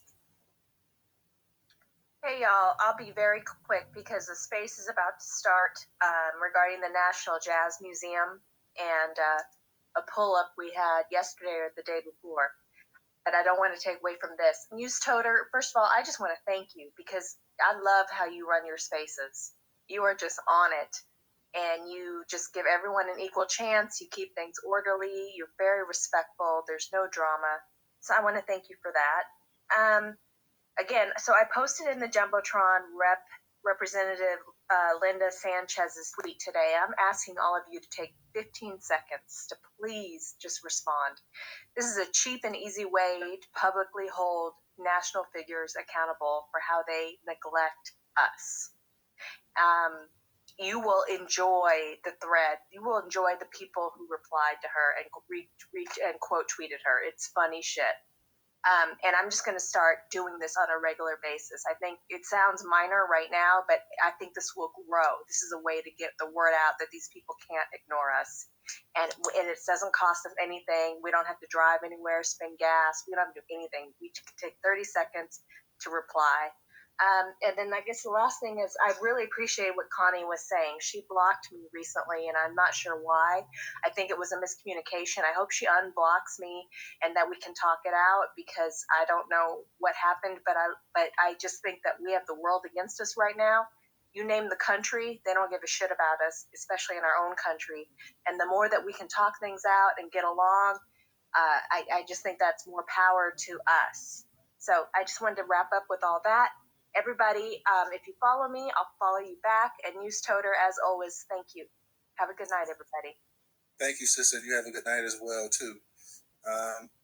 Like I say, the company and Black Pressure, I'm not sure which one guys would be next. Is it Black Pressure or the company? The company, and then you, Black Pressure, because I know you want to respond to Mark, so we'll let you go last on that. He could go ahead and go before me. It's okay. If he wants to respond to Mark what he said. Hey, just let me do something. I say this. Black man to black man, let me apologize to the brother Mark. I did uncharacteristically kind of go off the handle. All right? So I apologize to the brother Mark. My brother Mark, I apologize if it means anything to you. Not only that, I'll follow you. But I will say this. I want to clarify something for everybody talking about prison babble. Prison babble doesn't mean don't listen to somebody that's been to prison. I'll say this. I bow at the altar of Malcolm X, and he's been to prison. Prison babble is just a moniker for people that talk nonsense, right? Was the brother Mark talking nonsense? No. Did I disagree with some things he was saying? Absolutely, I did. But I want to say, let me say again in front of every black person in this room, I apologize to the brother Mark.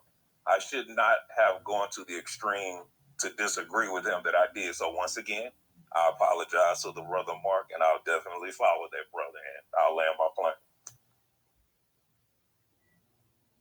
Respect. Go ahead, the company, if you want to talk. Yeah, the prison babble, I'm not too privy to. I don't really know what it is because, I never been to prison. I've been to jail, but, probably spent about 3 days in there at the most. It wasn't that bad. But it was people that was out of prison that, taught me everything to stay out of prison. That's why, never went to prison. For the most part. But, they taught me a lot about how to handle myself as a man, how to be a respectable person. Don't go out on the street just, lip service and stuff because, what can get you killed, what not get you killed and stuff. So I never looked down on people who've been in prison or been through the experience to tell me what it's like, and that is not a place that you want to go. So, and they also taught me how to put my services to better use. One solution that I wanted to make is that, I don't know if this is true throughout the nation or anything. I could just speak about what I see out here in California. I went to the churches and I asked them, I said, how come you guys don't get like a fleet of cars and just make them into police or security vehicles and stuff like that go around the black neighborhood, that patrols and make sure everything is copacetic. How come they don't have because these churches are huge. They got a lot of rooms in them. They don't have no lawyer services to help us because we know lawyers cost a lot of money. These people, they claim to be doing God's work, but they don't patrol the neighborhoods. They don't offer us services that, a lot of us would, we would do anything for. I wish I could just pay for, a few $1,000s to an attorney, not even a few thousand, because more than that, like $10,000 for a really good attorney to present your case and stuff like that. And a lot of brothers in the churches, they lawyers, they all types of things. They don't even have a medical station like a clinic where you could get your checkups and stuff. But I want to see that more in California. I don't know if they do that in any other state or any other black churches, but that's what I would like to see. That investment going to protecting our people, making sure that we have services that not a lot of us can afford. Do the work. If it's supposed to be God's work, do the work. For showing that, bro. We definitely understand that. You know what I mean? Maybe you and Allah could go over there and start that church for us since y'all be talking about it so much. Go ahead, Lloyd. Yeah, I was going to say something else, but I want to respond to what the young man, who was that was just talking? That was the company. Yeah, that was me. The company, yeah. Let me answer that for you. So, I want to tell you not what to think, but how to think. Sometimes we think we have the greatest ideas, and we, and this is so. Why can't people see it as so simple? Well, here's the thing: that they see it, and if you can come up with it, those people that come up with these mega churches and all that, they know it. Let me just tell you a quick story. This was about 15 years ago. Nation of Islam took over the security of a public housing complex in Washington, D.C. Crime went from crazy to zero. Because I don't know if you know NOI, but they don't play. And they took it over. I mean, crime went to nothing. They came and took the funding away from NOI. So, but they'll give a mega church a new parking lot. Ask yourself, how do these churches get built? You know, how do you build a $47 million church and your neighborhood is riddled with poverty? So it's you're put there to keep the status quo. You're called a gatekeeper. And you're put there to manage the status quo so that we need to begin as a people to understand that not law enforcement, the prison industrial complex is a moneymaker. Think about the contracts that private prisons actually sign. So when they build a private prison, the developers sign a contract with the state that says you will always keep 1,000 people or 10,000 people or whatever the number is in my jail. And if you don't, you'll pay me anyway. To the tune of, on average, of $37,000 per person. That means for every 1,000 people that you put into a prison, it costs that prison is getting $37 million. That does not include the ancillary economy that is built from that prison. So what's an ancillary enterprise? The restaurants that spring up so that the people that work there have a place to go. The housing development so they have a place to live. The movie theaters, the malls, the libraries, the whatever. These folks build entire communities around a prison. Now, here's the thing. Once again, states on the line for that money. If they don't have people in those prisons, they're paying anyway.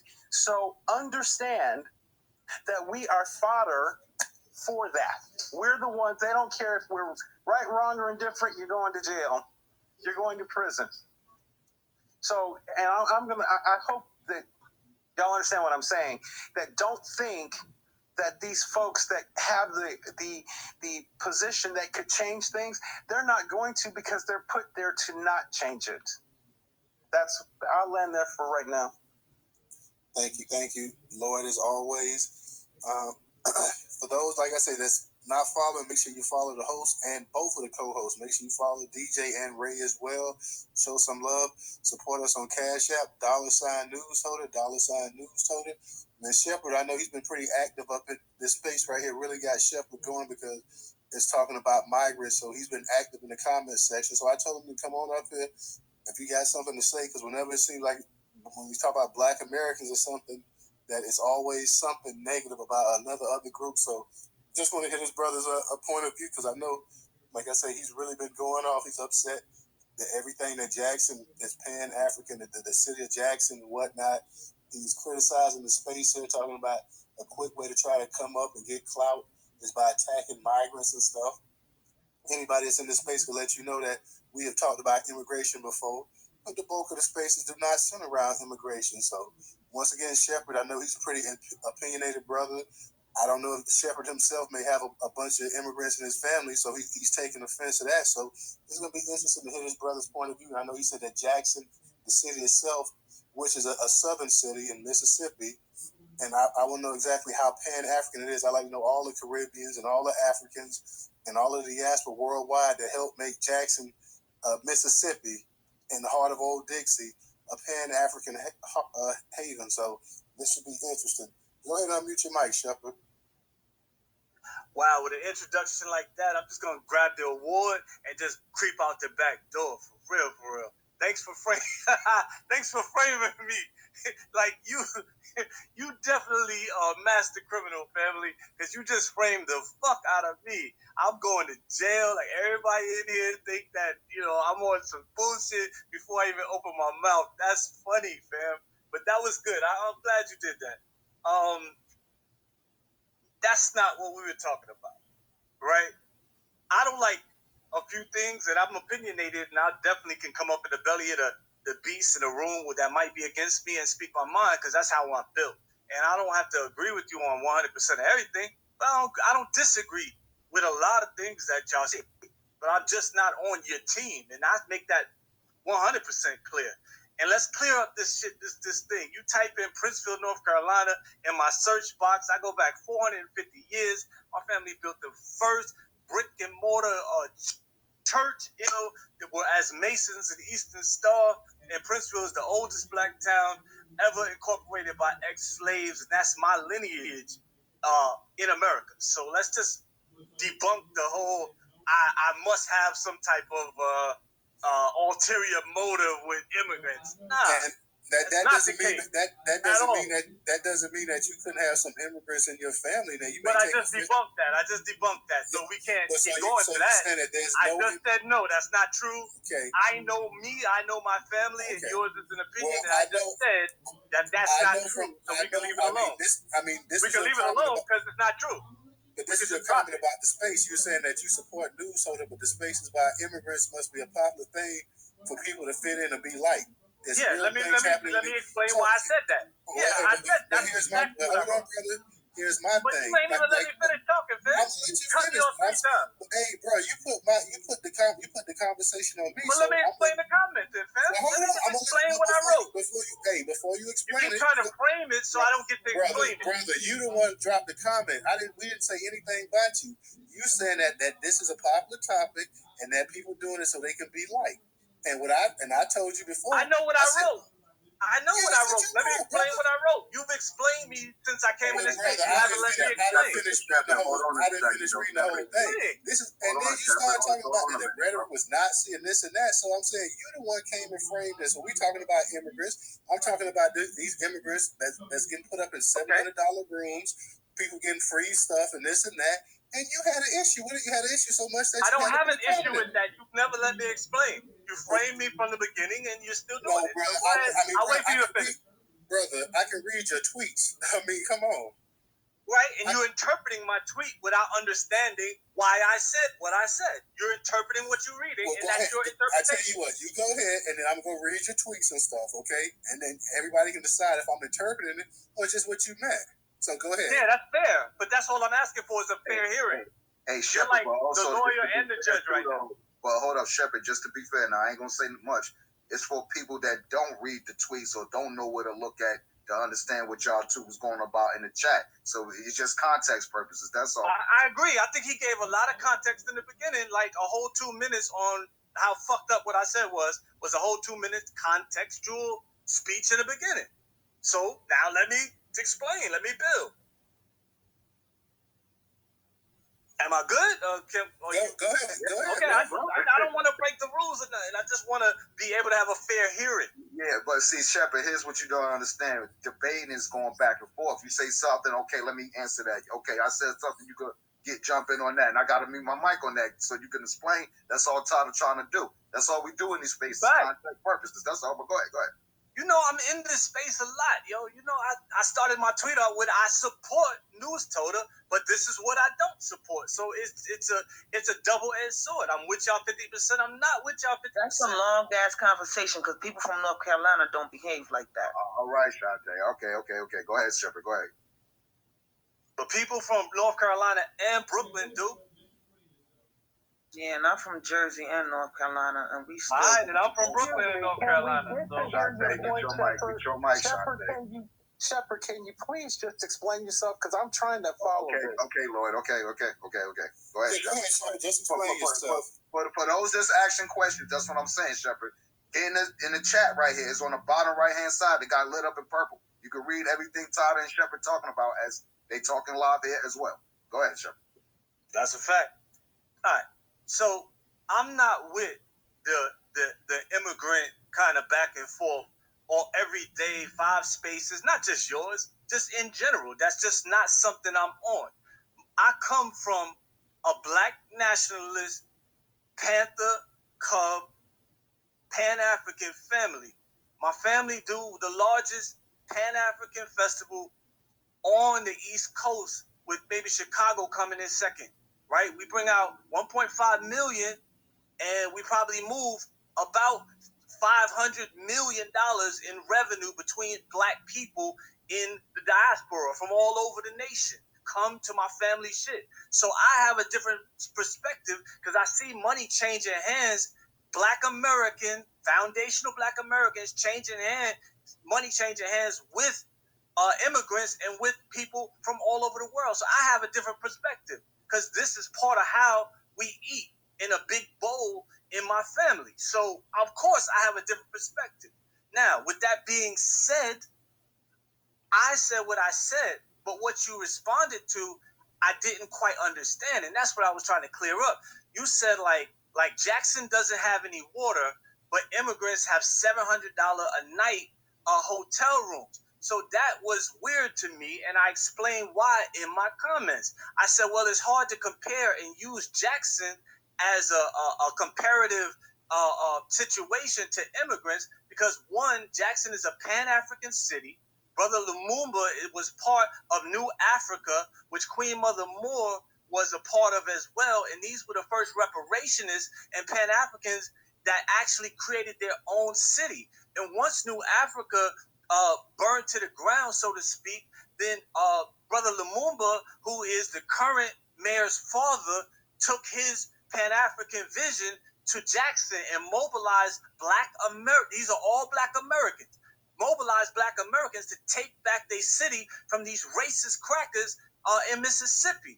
And when it came time to have an immigrant discussion in Jackson, these motherfuckers made an ordinance that basically made it sort of like a sanctuary city for immigrants. So I was just trying to tell you that Jackson is definitely not the example you want to use to pit immigrants against Black Americans, because they're the actual city government and the residents of Jackson, Black Americans, ain't on that type of time. And I put links in there. The biggest distributor of water, the biggest organization that Sister Pen and Paper came and told you about yesterday, is a Pan-African organization. So they're not on that type of time. Whether you guys are or not, Jackson is not, and Jackson's leadership, his city council, even his police ain't on that type of time because they told ICE, just the police in Jackson told ICE they're not rounding up immigrants. They're not fucking with immigrants for that show your papers please shit. So I've been to Jackson. I followed Brother Lumumba, the father, not the son, for 20 years because he's part of my collective, part of my family's collective. Like, it's a real small world in a Black nationalist circle, and that's my fucking people. So I speak not because you ain't got a right to say what you're saying. You got every right. Like, I agree with some of the things about resources and immigrants that y'all agree with. I'm just not on that type of time because we do business and we have a long history of having good relations in the Black nationalist circles with immigrants. We've fought with them. We've locked and loaded with them. My father stood side to side with a lot of immigrants that came in, Jamaicans, whatever. And he's also, my people killed Jamaicans that was pushing crack in the community, West Indians that was pushing drugs in the community, chased them out. They was coming over on that other bullshit type of time, trying to sell drugs in our community. So I see both sides of it, but me as a 40-year-old man, I have a complicated Black American history that's stitched together with Black nationalism and Pan-African. So I'm a capitalist. So I'm definitely not on that socialist, communist, whole Pan-African shit, but we get money with them. So that's all I was trying to say. Like, I'm very misunderstood in these spaces because I'm 100% lineage-based, 100% for reparations. But I think a lot of times what reparationists in 2022 try to do is they try to erase the fact that reparations is a Pan-African concept from day one. It's been fought for the last 30 years unsuccessfully by the elders who then copped out and took the bag. A lot of these groups, Narcan and Copa, they was on some all right shit at one point, but then they ain't had no backup plan. They ain't had no retirement plan. So they took the bag and they started stealing and taking money out of the fight, just like fucking politicians or any other group or the NAACP. They all go on some different time after they don't get what we was fighting for in the streets. So I'm with y'all, but I'm just not all the way with y'all. And I'll be damned if I let a YouTuber fucking name me a fucking alphabet. Nigga, I'm a black nationalist. I'm an African American who recognizes the African in me. That's just what type of time I'm on. So you can go now. That's who I am. And the brother who spoke, Lloyd is fucking 100% correct in everything he said. It's the CAC, it's the Corrections Authority Corporation that writes the laws that go into the legislators who don't give a fuck about black people, and they write these bed occupancy clauses. 5 states I know have a 90% bed occupancy clause where they get paid for beds whether anybody's in them or not. And what that does, it incentivizes crime. And after they run out of adult offenders, they start going into the prison pipeline. That's how that got started. They started running out of niggas that was grown to lock up. So since they got a 90% occupancy clause, they start fucking locking up black kids and starting the prison, the school to pipeline. So I just want to agree with Brother Lloyd. I know you're long-winded, so I went ahead and I let you go in because you talked more than I did on the actual subject. The start of the subject, like I said, was going back to comment. You made your comment, and what I said is that I have a problem. Basically, just to paraphrase, I have a problem with black people in Jackson can't even drink clean water. And this is what I said: black people in Jackson can't drink clean water. Yet we can take migrants and we can put them up and set up at night hotels.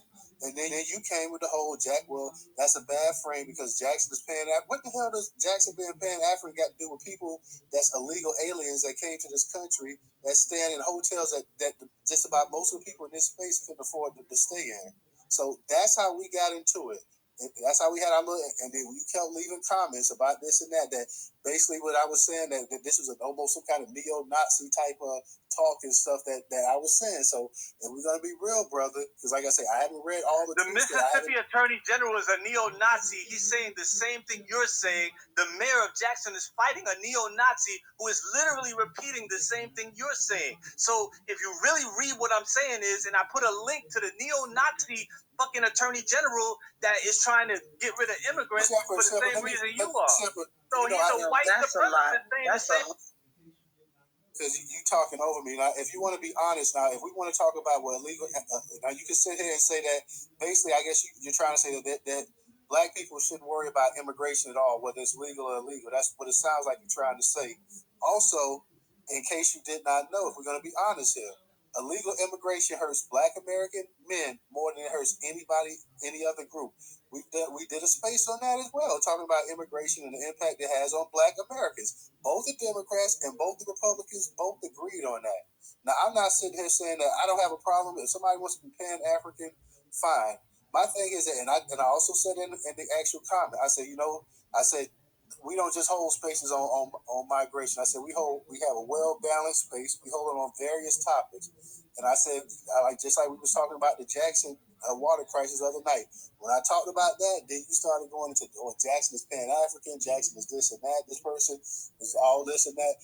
Mississippi has a huge black population. So, whether it's Pan-African or not, and let's be for real, when you're talking about Pan-African, I asked you too, like, how many of those people, those Pan-Africans are of African descent, of Caribbean descent, and this and that, that built Mississippi up, that built Jackson up? How many of those people are Jamaican or Caribbean or whatever that built it up? So it may be a Pan-African, it may have a Pan-African mindset, but it's black Americans that's actually the key to it. Black Americans are ones who made Mississippi the richest state during slavery. So I didn't have an issue. All I was trying to do is clarify that, hey, you don't like the space, fine, but don't sit up here and say that all we do. I know you said a bunch of other spaces about immigration, this and that. We haven't had a space about immigration in probably at least a month or two. So we don't just sit up here talking about immigration about this, immigration about that, migrants this, migrants that. We hold a bunch of topics, a bunch of subjects in the space. And you can ask the people that come in here nightly, they'll tell you that. And you've been in the space. This week we did a space about R. Kelly, about his life. We did a space about we had a sister up here talking about how she was kicked out of medical school. We got tonight. We hold different topics. So to sit up and say that, well, this and that, I'm glad that you, like you say, you support Newstoter. Thank you. I appreciate that support. But I'm just here to let you know that we don't sit up here and we don't just kick immigrants and we don't do this and do that. We don't just have space after space after space after space after space after space talking about immigrants. But yet this was major news that was curated on the largest black curation platform today in America. Both of the articles that I read, one came from the Black Enterprise, and another one came from the UK Daily or whatever. Let me see, the Daily Mail UK. So this was curated. These are major articles.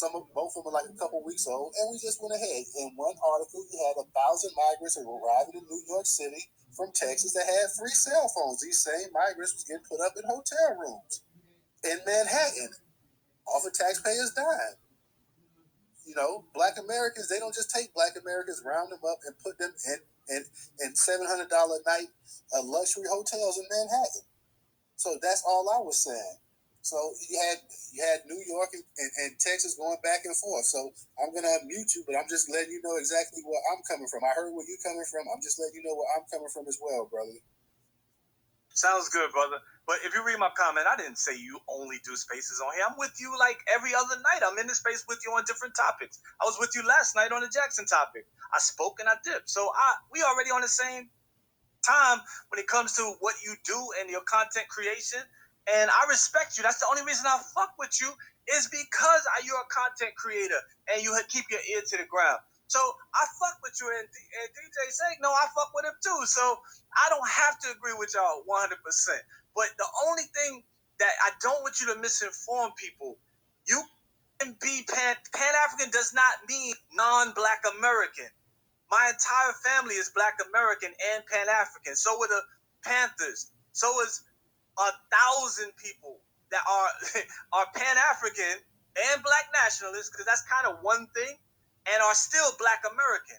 I think a lot of times when y'all talk about Caribbean and African people, y'all say that's Pan-African. That's not it. Pan-African took hold here in America, and that's how my father and a lot of our fathers became Black nationalists, because we were like, yo, we got to fight colonialism. So you can be chew gum and walk at the same time. Just like you have different spaces, you can have a different double, triple consciousness. You can have your Black American consciousness that meshes perfectly with Black nationalism, and then you could be conscious of the struggles of everybody and still be Black American. It's not one or the other. So a lot of times y'all try to, but y'all separate us as Pan-African as meaning African. Jeffrey, I'm sorry, man. I got to jump in on that, man. I just felt like... Hold on. Shantae, mute your mic. And nobody else. Yeah, and Shepard, let the brother finish. You know what I mean? Just to go ahead and move the conversation on, go ahead. And, like I say, I don't have an issue with Pan-Africanism. If that's what somebody wants to do, I don't have a problem with it at all. I know some people don't like B1, this and that. I don't have a problem with any Black person that's on code. So I'm not here to talk bad about Pan-Africanism or anything. But go ahead and because I just wanted to be clear, so no one can come behind me and say that I said something other than what I said. Simply, Pan-African or Black American. It is no other way to say it. You don't have to be, just like you're saying, some people say they're foundational Black American. Some people say they're African American still. Some people want to say they're Negroes now. That's the same way with Pan-African. You still are a Black American. So there are hundreds of thousands, if not millions, of people who are Pan-African, like the people in Jackson right now, giving out the majority of the water. They're Black Americans, but the organization is a Pan-African ideology. And they are Black Americans. We gotta stop acting like when you say the word Pan-African, you mean Africans and Caribbeans. No, the motherfuckers that show up at the beauty supply shop with fucking guns and AK with the red, black, and green, and the ones out here fighting, and everybody who ever threw a bomb, and everybody who ever kidnapped a judge, and everybody ever shot at police that's in prison right now who are Black Americans, they were Pan-African Black nationalists. So let's just clear that shit up once and forever. Okay, brother. I've never been Pan Detroit, Pan California. Fuck that Pan African shit. They ain't never did that. Hold on. Yeah, wait. Yeah, go ahead, Tyler. My bad. Go ahead. We got to get it back under control. Shepard, we're going to move on to the next. Y'all raise your hands that want to go. Anybody that wants to speak, raise your hand. We're going to go to Lloyd Kelly next. Then we're going to go to Shantae, and we're going to go to Black Pressure. So everybody that wants to speak, just go ahead and raise your hand. And we go ahead and we'll let the mic go that way. So, Lloyd, you go ahead and get next. Hey, I gotta get back on the topic too at the top too, because it wasn't just about we lost our way again. Yeah, it wasn't just about Pan-African anything, Shepard, for the record. You know, I know how you feel. You know what I mean? And I understand how you feel too, 100%, because that's how we was on it back in the 90s up there in the tri-state, in the late 80s and shit. You know, nigga, if you had your cross colors on, you already know what time it was. Nigga, we black out this motherfucker. Rather be African or American nigga. I've been calling myself nigga from day one because that's I know my come from. You feel what I'm saying? But at the end of the day, we already know, we understand what's going on. But some folk don't, Shepard, real shit. And that's why I be saying when the reparations conversation come tri-state, that's when a civil war could possibly happen. Because we do got issues out here. But go ahead, Lloyd. You know what I mean? Shepard, you got that motherfucker. Could I go ahead now? Shepard, here's the thing. Well, first I want to say to Toad. Toad, I heard some apologies for having discussions about immigration. And I am not going to apologize for my position on immigrants, because when you look at what is happening to freedmen, and freedmen is a very specific term. When we talk about lineage, you're talking about people who were once enslaved and now their descendants are freedmen.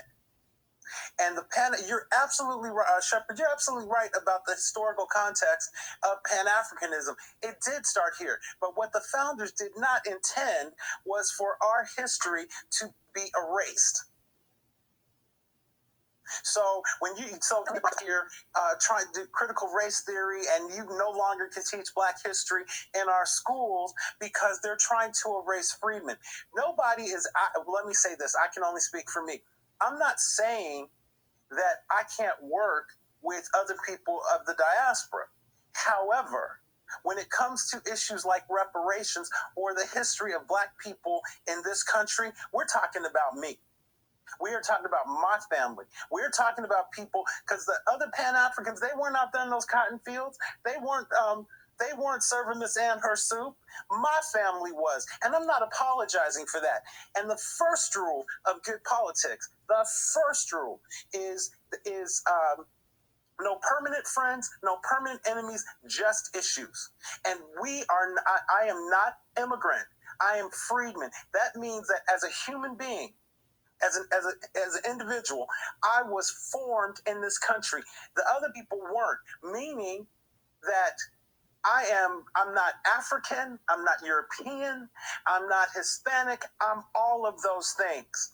And we are freedmen is a new race of people because it was created on this ground that we know as the United States of America. So please don't get it twisted. We can work together, but you're not going to say that your experience is mine, or our experiences are the same. They're not. And you're not going to take that from me. And it seems like the Pan-African movement has evolved to where they want to remove freedmen's history there. All right. We got a new speaker, so let me let Head Cougar in charge, and then we'll get back to our other speakers. But Head Cougar in charge, that's quite the username there as well, too. So. Hey, thank you for having me. I just want to say I'm up in Brooklyn, New York. I'm in Crown Heights. They letting a lot of them foreigners come over here too, and I'm already in an area where it's full of foreigners. And the gentleman that was just speaking is right. They're trying to erase our history, and it's not fair. We got to get these laws changed. We've got to do something different, because that Pan-Africanism shit is what's destroying the foundation of the American descendant of slaves. It's just messing us up. So at the end of the day, look, I'm not for no immigration. You can send them all home. It might sound mean, but I don't apologize for that. I'm going to land there. Hey, no doubt, sister. Hey, Professor. Yo, let me ask you, what block she on? Between what and what? Wait. I'm on President Street between Schenectady and Troy. You in the belly of the beast. You in a whole foreign nation. You already know. You already know what I'm dealing with over here. So at the end of the day, black first. All right, Professor. Let's let Professor hasn't had a chance. Then we're gonna get back to Shantae, Black Pressure, and Mark. So, Professor, go ahead and unmute your mic. Thank you, Newstoter, man. A good space tonight, as always, man. You always bring great spaces. And same thing with you, DJ, man. So thank you again for letting me take the floor here. Because I'm telling you, sir, this dude Shepherd, man, you're out of hand with what you just said. This movement that we got going on here is about us surviving, man. About Black Americans surviving, because we're being beat down every fucking day in this country. And we're talking about years, man. Over 400 years, we've been beat down in this country, man. People have been trying to take us out any kind of way they can. So don't come here with this goddamn Black consciousness with these other groups, man. They're migrants and whoever, Latinos, whatever. They don't matter to me. All I care about is what's going on with the Black American freedmen, American descendants of slavery, baby. That's it. That's where it's at for me. All this other shit you talking about, this Pan-African shit, get the fuck out of here with this shit.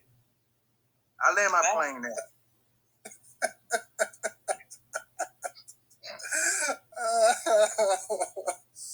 Oh boy.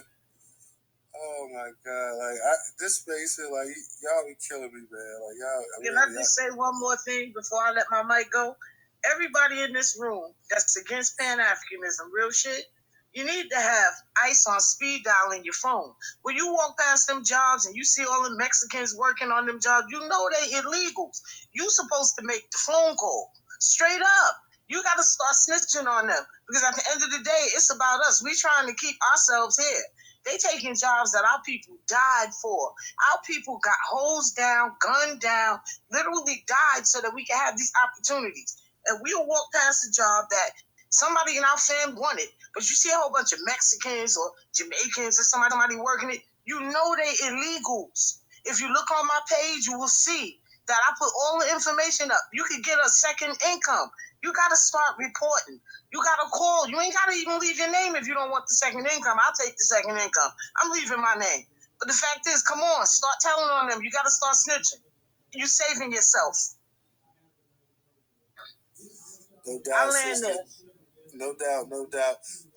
I got it because we got a new speaker. I gotta let my girl Black Native go, but then we're gonna get to you, Shantae, and everybody else. So when we get a new speaker come in that hasn't had a chance to speak, I have to let him go. But this, I want y'all to know, this is the Shepherd just he just tweeted out. So this, I'm just let the room hear this. I put up in the jumbotron. He thought, woo, Shep got him triggered like Tretch, all by my lonely.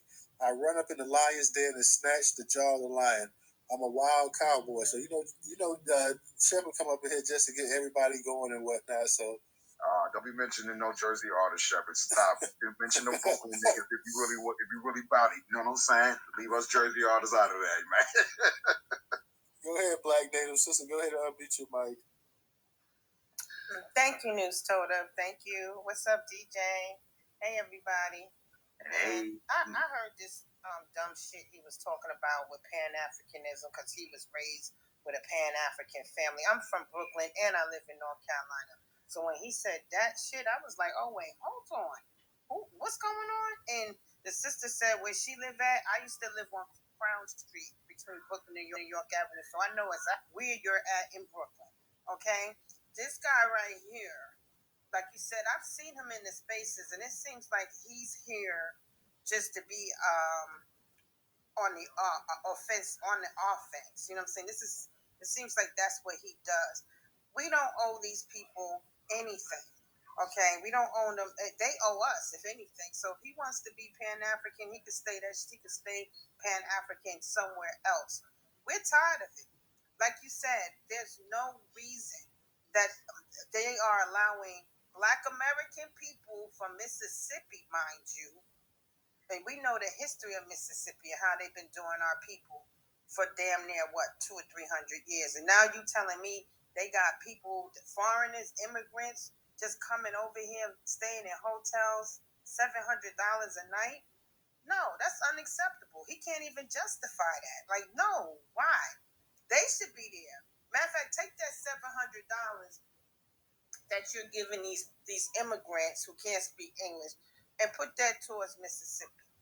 The water, you know what I'm saying? Put it towards fixing the fucking treatment plant that should have been fixed 20 years ago.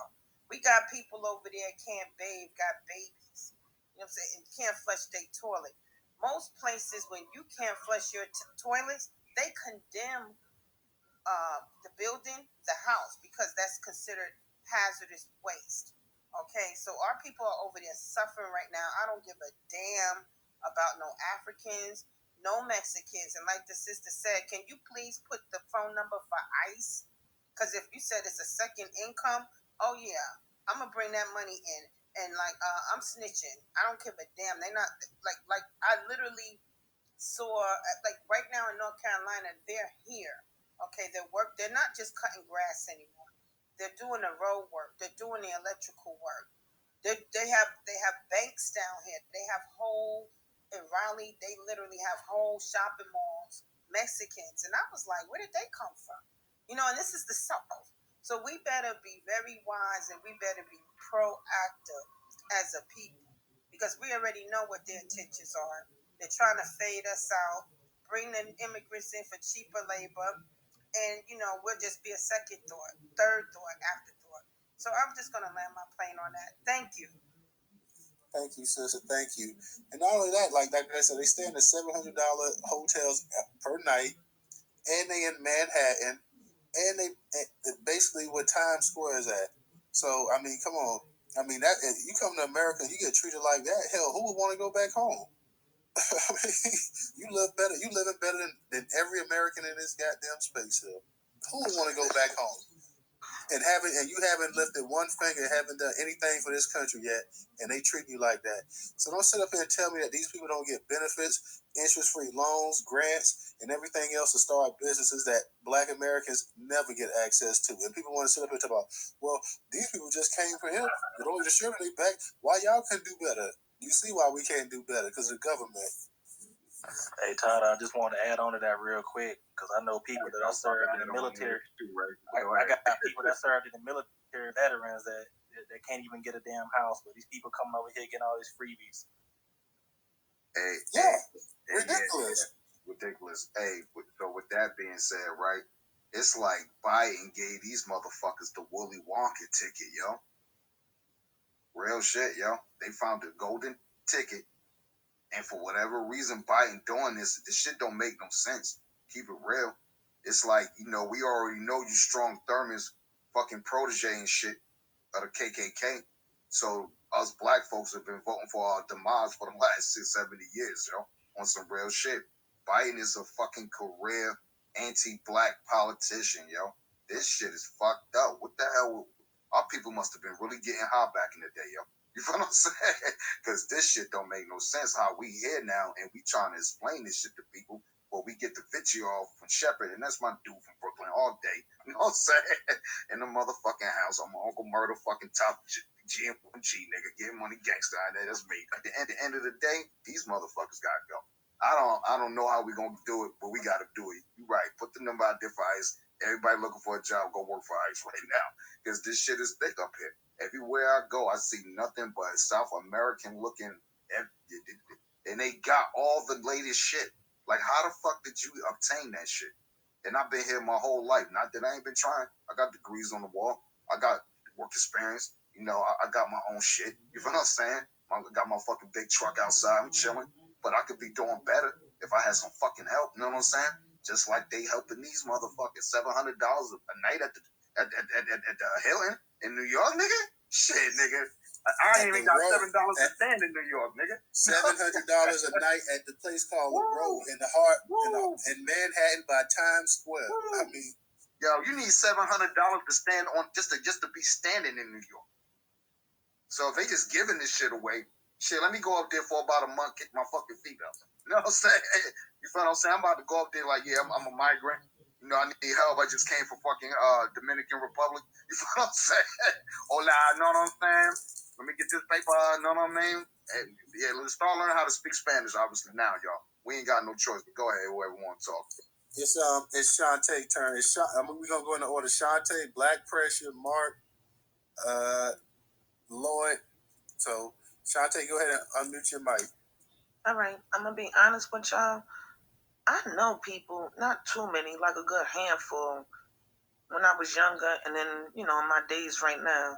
They come from pink houses in Brooklyn. They don't talk like that fool Shepherd just did. If they would have heard him, they probably would have been upset as shit. Like, who the crap is this man? And these people that I know, they from the damn projects. I don't know what the fuck Shepherd was even talking about. On top of that, my son family is in Jackson, Mississippi. I haven't been watching the news all damn week. And then when y'all was the ones that told me Jackson, Mississippi was under the they couldn't wash their ass and they got flooded out. I had to pause with y'all and tell my son, check on your family. So for Shepherd to be coming up here like, oh, just like that nigga was dumbing me down right there. Because that's not my family, that's my son's side of the family. My son took offense to that shit. Like, hold on. Let me go call such and such to make sure that they okay. Shepherd could burn to hell. Fuck him. I'm getting tired of everybody, and I hope my phone didn't die. No doubt, sister. No, that. Oh, come on. Dude. Oh no. The gasoline draws on. And if Shepherd, you in this room talking about something, you from Brooklyn, young man, I know people, a few people, only like a handful of people. Sis, do you take back the burning hell comment? Seriously, you don't know me. No, I'm not taking that shit. Come on now, that's a little hard. You disrespected people in Mississippi talking about some we black Africanism and all this. It was just the most. So you just don't know what we were talking about. Nobody really wants you to burn in hell, brother. You know how the sister sometimes just like to talk trash. So I'm sure the sister don't literally want to see you burn in hell. She just a little upset or whatever, but it's all cool. It's straight, bro. Like you said, everybody gonna have a varying opinion. So, Black Pressure, you next. Hold on. Yeah, but you had too much. If Shepherd up in the room, you had too much. Shantae, hold on a minute. You should apologize to the brother because that's kind of messed up. We're having a conversation up here of like-minded people.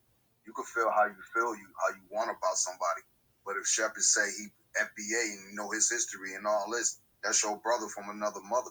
You got to show him the same respect as much as you want to be respected by him.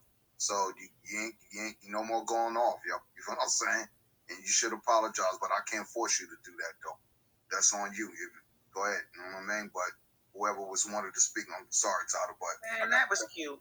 It was cute. And then on top of that, everything that he said, people that was homegrown down there to make sure that they was okay first. He put other people in front of them. I'm not giving out no apology. And if you want me to excuse myself about it, that's not what I said at all, sis. That's not what I heard.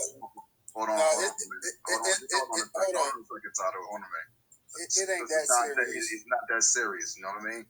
But at the end of the day, nobody's forcing you to apologize. I'm just saying you don't have to say that either because, we are intellectuals up here. That's all I'm saying, you know what I mean? And the conversation Tada and Shepherd was having was down in the DM chat again. You're not paying attention. So, yeah, you could go off of what Shepherd was saying, but you don't have to say what it is you said. We got to start showing that level of vitriol towards each other. This is why we can't get over the hump either as well, because we want to say yada, yada, yada, instead of just saying, okay, something, I don't agree with you. Just like Shepherd said, fuck with Todd and Seg One and Ray and everybody here. What's up, family? I don't agree with what's going on because of whatever reason. And he got every right to feel that way. Just as well as you might have every right to have your opinion. But, at the end of the day, I'm pretty sure Grandma told you, if you don't got nothing nice to say, don't say nothing at all. It's really, we're adults here. Let's be logical about that. But go ahead, Todd or whoever wanted to speak. I yield there. Yeah, I just wanted to add this because normally when someone gets done speaking, Tyler always say, no doubt, no doubt. So he wasn't saying like he was agreeing to what not Sister Shantae, but to what the brother was saying. I just wanted to put that in there too. Facts on that. Yeah. Black Pressure, you got it. Okay, so I'm gonna say this. And this is no disrespect to none of the Black family. I know. I want to say Brother Mark is in Chicago. I think Newstoter, you say you're in Tallahassee. I want to say Sister Chantel and Black Native somewhere in New York somewhere. But I'm going to tell y'all this. I'm not being condescending. I'm in North Carolina. I'm sorry, North Carolina. I apologize. Y'all do not know what an illegal invasion is by immigrants until you lived in South Texas, where I'm from. I'm in Houston, but I grew up in the Houston, Baytown, Beaumont, that I-10 corridor right there. See where y'all are? These people have to take a mode of transportation to get there. I live in the Gulf Coast. These people can literally walk up through here. They can walk to here. I can tell you right now, everybody in this room, if I came to wherever y'all are and kidnapped you, blindfolded you, I drove you back to Houston, where I'm from, and dropped you off in East Houston, took that blindfold and dropped you off, and I drove off, you would literally think you were in Mexico. And people say, well, yeah, the immigrants come out here and they congregate, but you gotta understand what this means. These people come out here and congregate. They build these enclaves that they live in, and guess what? Anybody who has young kids or teenage kids, when they, turn 16, 17 or whatever, and they go out and look for a job, these Mexicans that run these Popeyes and these Mexicans that run these Sonics and Whataburgers and McDonald's, they not fixing to hire our Black kids. And this is in the vicinities that we live in. Our children will have to drive miles to go work somewhere. So like I say, no disrespect to none of y'all kind of, like we say in Texas, y'all inland or up north. But y'all really do not know what an invasion is until you live in an area where these people can literally walk here. And I'll land there. I'm in Florida. Bro. But you're right. Like they have to either catch a plane or they have to get on a boat to actually get here. So it is a difference. Like as compared to somebody just walking. Like yeah. I don't think any of us, unless you in Arizona, or California, or something like you're right. It's something totally different. Hey, Tyler, I believe the sister Dark and Lovely had her hand up. I don't know if she still wants to speak or not. Oh yeah, you can speak, sister. But hey, Black Pressure, we've been fighting these tethers since '85, bro. Look up Black Spades, bro. You feel what I'm saying? We don't have gang wars up here in Jersey, man, and it seems like it's still going on around here too, though. But go ahead. Hey, what is it, hey, bro? What is it again? So I can look up the Black Spades. Matter of fact, I had a space on this the other night. Look up Michael Wayne TV. Michael Wayne. Hold on, I'm gonna mute your mic real quick. Hold on a second. Look up Michael Wayne TV on YouTube. Michael Wayne TV on YouTube. And, that was the Black Spades. That's how hip hop got started, man. I don't know what Fat Joe talking about. That was some Negroes that started that shit, trying to do most of their way to the disco and had to fight these Italians and other Polish and other Jews. You feel what I'm saying? Just to go have fun. You know what I'm saying? So that's what that was about, and along with some other stuff that had to do with DJing from other boroughs of New York too as well. But the Black Space, they was like originally Bloods, Crips type. We were for the community, but it turned into something else later on, unfortunately. But go ahead, Sister Dark and Love. Good evening, everybody. I just wanted to respond to what Shepard said because he's a Black American and he's from Brooklyn. I'm from the Bronx, and he spoke on how he gets money with immigrants. When he was speaking about the Pan-Africanism. But I just wanted to ask him in Brooklyn and all through New York City, where do you ever see Black Americans working in any of these immigrant spots? Black immigrant, Spanish, anybody. When do you ever see that? They don't share the wealth with us the way we share with them. If African hair braiding companies, they cannot exist without the Black American dollar. These Spanish stores cannot exist without the Black American dollar. The Caribbean restaurants can't exist without the Black American dollar. Okay, so this is the reason why we don't want to hear anything else about any immigrants. We have done our part. We are the reason they thrive in Brooklyn, Bronx, and any other borough, and you know this. So we don't want to hear any more about any immigrants. I don't want $1 to go to them until Black Americans are right. And that is just the end of it. And you know that's the truth. You know, you got a good point. Because, you know, our money does go out to immigrants, to white people, to Gucci, to everywhere, to the diamond. But I'm not. Hold on, let me say this. Hold on, let me know. I'll let you finish. You asked me a question. No, you interrupted me now because I. Wait, hold on for a second, because we're gonna let her go ahead and say what she got to say, and then we got other speakers too. Shepherd, if you want to speak, I know even though she said something, just put your hand up, because after her we're gonna go to Lawrence. Lawrence just got up in the spot. So we're gonna let Lawrence go ahead and talk after the sister gets through. Go ahead, Dark and Lovely.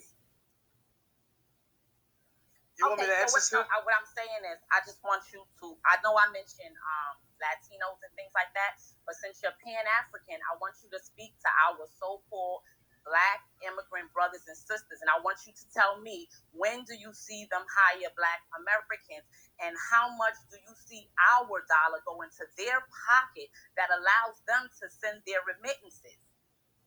Yeah, I agree with you, actually. I mean, that's what I was trying to tell you before we come up. You're 100% correct. I had a funny story. So I owned a chain of barbershops once upon a time, and I was trying to get into the African hair braiding business. I was and this chick, she owned 3 spots. I was like, look, I got the spot. Put me on. How do I get into this business? She said, they won't work for you. I said, what you mean? She's African. She said, they will not work for you. I said, why not? She says, because they will only work for another African that comes from where they come from. So they stick together like glue. If we stuck together like them, maybe we would be further along. That's a fact. Everything you said is a fact, but it's not a negative. It's just them sticking the fuck together. You're a hypocrite. hypocrite. We need to do the same thing. You're a hypocrite. Can I respond, please, really fast, please, guys? Let me explain to you how it's negative, okay? Because when I go outside, what my eyes see is that every other nationality in New York City is getting money business-wise besides Black Americans. You same thing. So that's a negative right there. That's the all. Now we getting money, sis. I don't see the same thing. We getting money, so I'm not looking for what I don't have. We getting money. You, sweetie, that's you. I'm talking about a lot of me's, like Jay-Z said in that record. It's a lot of me's. But let me finish. I'm talking about as a mass overall. You know good and well that Black Americans do not own things and are not getting money and businesses in New York City the way Black immigrants are. You know that's the truth. Now, I don't know that that's the truth, but you're right. We need to have more opportunities and we need to work hard. Why are you lying? I'm from Brooklyn. Why are you lying?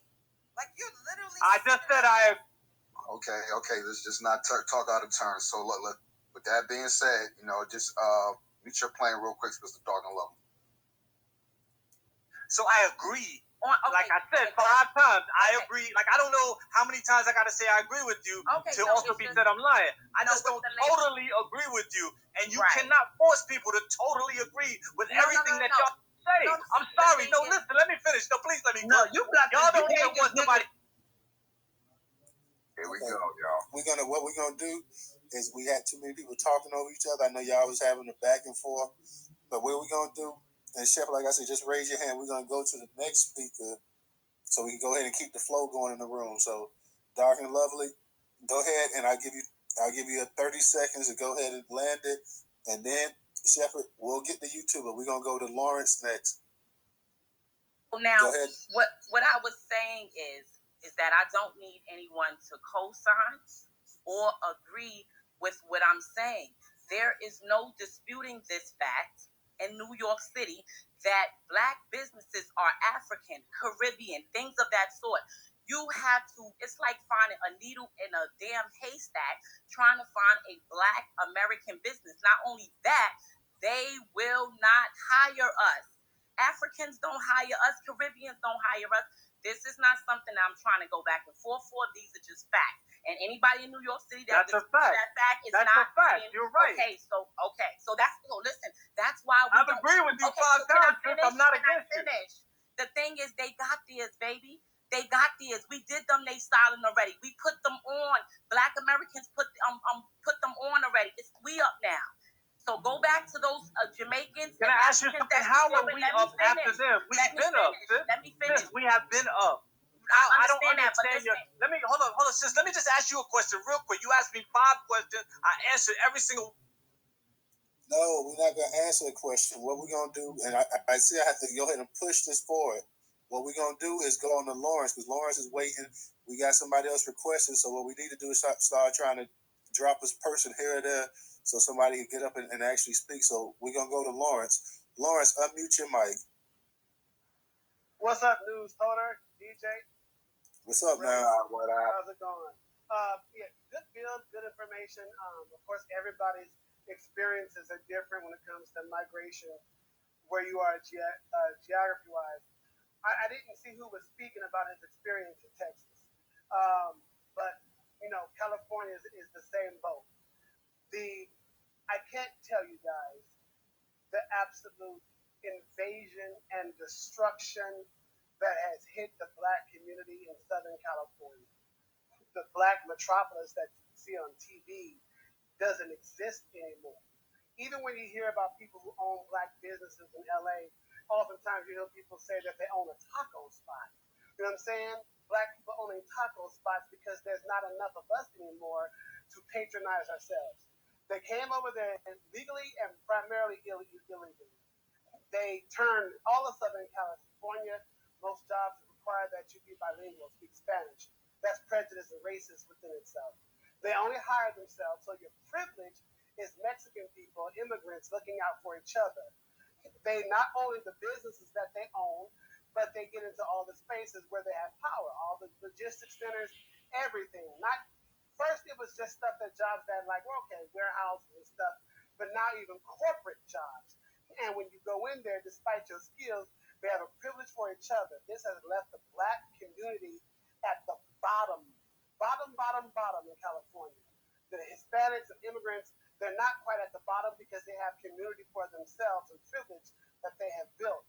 White people are rich enough to live away from it all, and Black people, all the homes we owned, all that Crenshaw stuff and Compton and the Friday stuff y'all see, that's far few in between now. I live in Atlanta. About to land real quick. I don't want to be long-winded. Even now, when my family comes to visit me in Atlanta, they're taking pictures of other Black people. They're taking pictures of Black policemen and bus drivers and pharmacists like they're tourists because we're not used to seeing thriving Black people anymore. You know, that's how bad it has gotten. So, in y'all states, anybody trying to defend this illegal immigration or migration, this is a warning. Whatever Black prosperity is there, it'll get killed. Let you know that's what happened in Southern California. Absolutely. Just real quick. Let's say something just real quick, Tyler. So I did invite you back up. I just want to say it's not for anybody to just go on Shepard. You know, he feel how he feel, and I understand, you know, but everybody just try to stick to the topic at hand up in the top of Shepard. You know, what bro just said right there, that's just the facts. We out here losing. What Sister Black, the other sister said, you know, we out here losing. We ain't making no bread. Everybody getting money except for us. Like, so, and we talking about the collective. So you the individual look on the outside looking in. You feel what I'm saying? Go ahead, everybody. Yeah, no, she's right. She's right. We are losing a lot of ground, man, and it's fucked up. So let's not get it twisted. Like, I didn't agree with this like 5 different times. Like, I agree with all of you to an extent. I'm just not ever going to be a victim, and nobody can out-hustle me. Ain't nobody going to be above me, not no immigrant, not nobody. I'm always going to have a mindset that I'm going to overcome over anybody. Ain't nobody come here from no other country and going to out-hustle me, and I'm foundational here. It's just an impossibility in my mind, and that's just how I see life. So I ain't really trying to hear nothing about nobody out hustling me. I feel like that's a flaw in my character. If I'm letting a motherfucker with nothing who's selling fake Rolexes when he first got here out hustle me, and now he got a fucking house because I didn't practice fucking. And I ain't mean to mute you, but look, hold up. It's not about hustling. I just muted him because Shepard, we're gonna get you. Yeah, you've been going back and forth, so let us get to the other people. Yeah, it's a lot of taxation. No taxation. Hey, I just want to say just real quick, that I understand what you're saying, Shepard, but it's not an individual thing. Trust me, I've been hustling all my life, bro, and I've been working my whole life. These tethers get us out of these jobs. These folks ain't lying when they say that. I just lost my last job because of that. And a couple other ones I could count on my hand, bro. You know what I mean? And it's not that anything that I did to them. It's just they set us up for failure, bro. And it's not an all thing. You know what I'm saying? But it's like that's what they do, bro. You know what I mean? And I will have that conversation. But go ahead, Taxation. What's up, sis? Thank you. You know, I just love when you all come and bring these real conversations. I posted a couple of things up. I don't know if it was to a Jumbotron because I don't know what a Jumbotron is. But anyway, I posted as a reply to the comments in the comments section. And I did it for a reason. The conversation that you all are having now is a conversation that was had in the 70s. And it started with Black Americans, the immigrant issue. And then it really reached a peak after Katrina, because Katrina showed everybody. And of course, the people came out and said, called them refugees. These are Louisianans. And so I don't know how they became refugees. And I said, well, if you're going to be a refugee, if you want to call us a refugee, can we get some of that refugee money? I'm just saying. Now, that was back in the day. If you want to hustle hard and get your business and out-hustle everybody, that's fine. And Black folks have to hustle anyway. That's just what we do. That's the nature of us being Black in America. And that's fine. But if you're talking about scratching for grits and greens, or are you talking about that real money, that loan money, the money that's going to really put you over the top and take care of you and your family and your family to come, that has to come from the federal government. Ain't no two ways about it. State ain't even got that kind of money. All the legislation, you said we just about, DJ said, it's just about gone. No, it's gone. It's completely gone. That much I can tell you. It is completely gone. And if you don't believe me, try to do some of the things that need to be done out of the Department of Commerce that is minority set aside money. They don't even have anybody Black over that money anymore. They haven't had anybody Black over that money in years. I know since the 80s. So having said that, what do you do with that? I remember probably 9 or 10 years ago, I live upstate. I live in Orange County, New York. And I was asked by some business people, some construction people, to see if I could find a Black construction worker that had certain certifications to say that they were a minority business, because there were people here that were willing to hire them. And there was some money out there, and it was for renovating houses for people that with disabilities or older people. It was some real good money, though. And you didn't have to have a lot of stuff that contractors have, all the big equipment and stuff. You didn't have that. You could come in as one person and pick up thousands of dollars building a ramp or something like that for different homes. But the money that was allocated had to go to minority businesses, and they had to be certified as a minority business and as a minority contractor. I looked and I looked for about 7 or 8 months. Do you know I could not find one, not even in New York City? So that's the state that we've been in for a long period of time. We don't have that money anymore. And that's our money that we fought for. And that should be a part of our reparations. Just give us back what we already fought for. And we're owed more than that. We're in a bad state in this country, and immigration has a lot to do with it. White folks are in a bad state in this country. That's why they're fighting immigration. If you really, really want to do something about immigration, not calling ICE, maybe it could be your job, but maybe not. Maybe people have time, maybe not. If you really want to fight immigration and you really want to do something about getting some money, go down to the Department of Commerce, to Minority Business Office, and see what you can get. And then come back and report how the Spanish-speaking person turned you down. And if you don't believe that these people have taken over this country, Go into the Social Security office and see what you see. And that's all over the country. And I pick it on Spanish-speaking people because I think they need to close the borders completely. We're fresh out. And I'm going to just land it there. Thank you. You're welcome, sis. Appreciate it. The Black Vote. Go ahead and unmute your mic. Hey, how's it going? This is Eli over at the Black Vote. And I've just been listening to what you guys are saying. And let me just say, I appreciate everything that you guys are contributing to the conversation. I am a Texan, Fort Worth, Texas, where I'm from. Been all over the country, traveled extensively. But one thing that I do know is that the stories that you're hearing is absolutely true. Even here in North Texas, you have a lot of immigrants or people coming from south of the border, coming here illegally and legally, and pretty much taking over the entire economy. I've watched them build malls, dead malls, from scratch.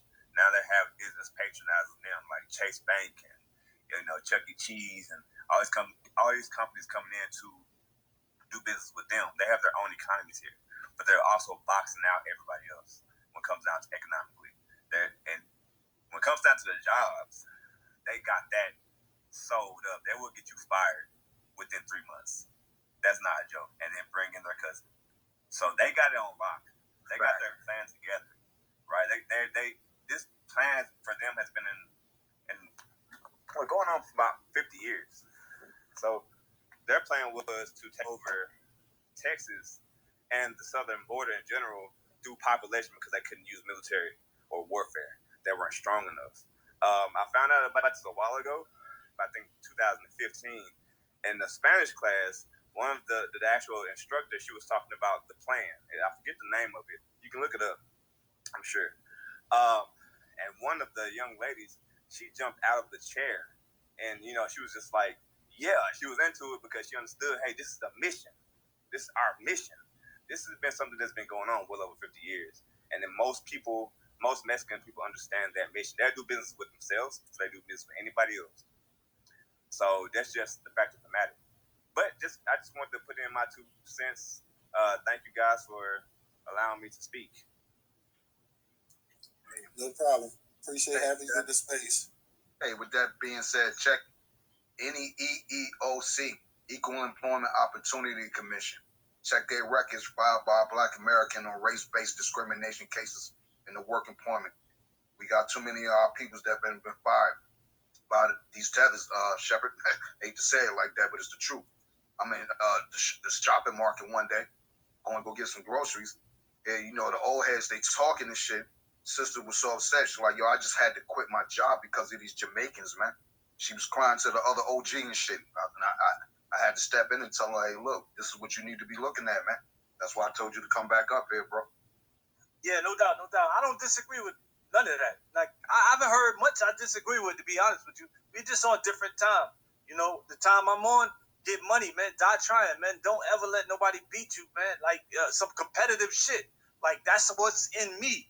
I'm not saying that, the collective ain't like that, but we got generations, 75 years, been living in urban development, HUD, in the projects, in the parks, all up and down the East Coast. It's 3 generations of us that's getting Section 8 and getting welfare. We won't get off because we scared we won't make it. So we got that beat into us from white supremacy. So we got a lot of issues. 75 years. Hold on, fam. Don't let me cook. But that's another argument I'm not trying to make. But I do understand, though. That's another argument I ain't even trying to make. I understand that wholeheartedly. You know what I'm saying? But what the argument I am trying to make is that I am a Black business owner.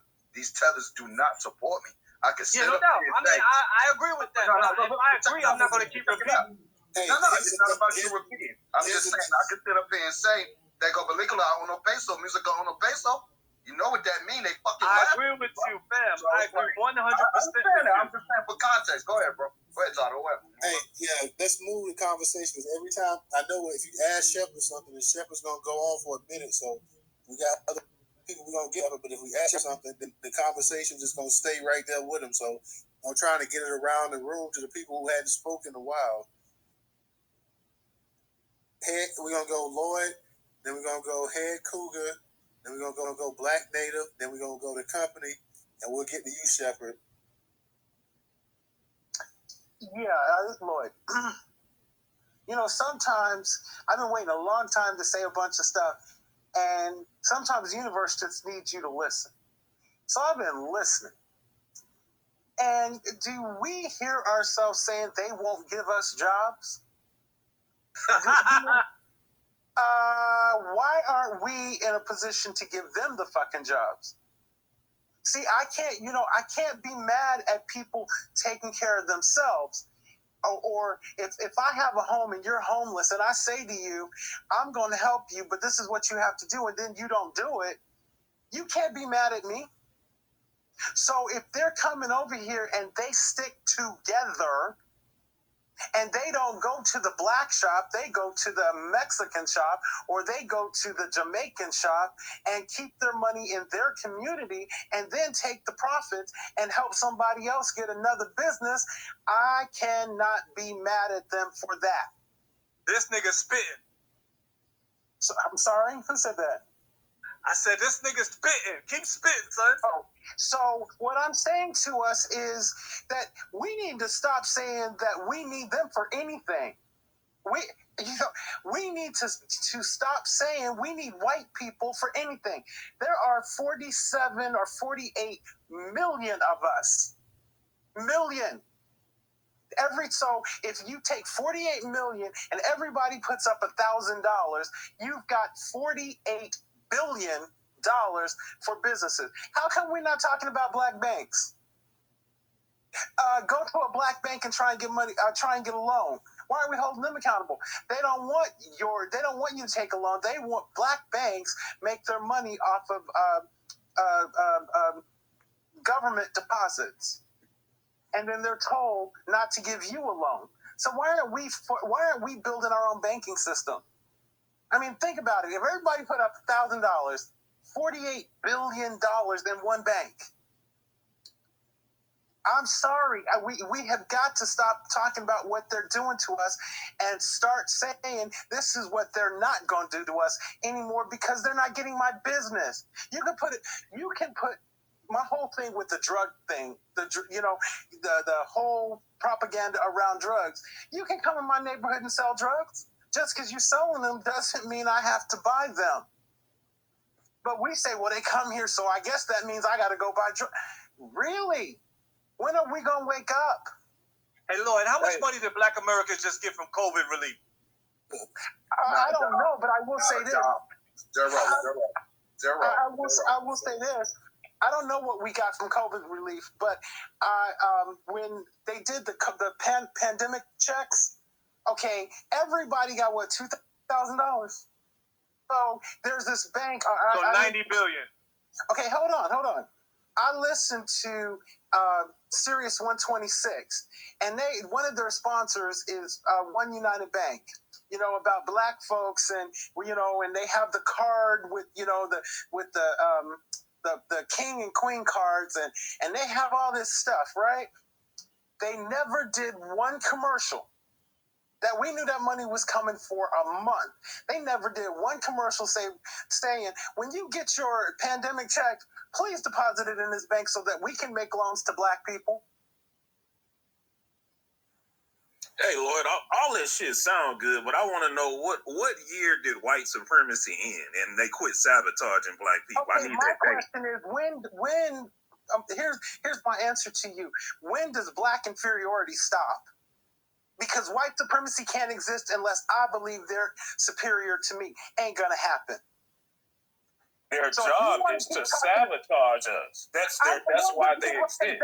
Okay, so let me ask you this. What is your job?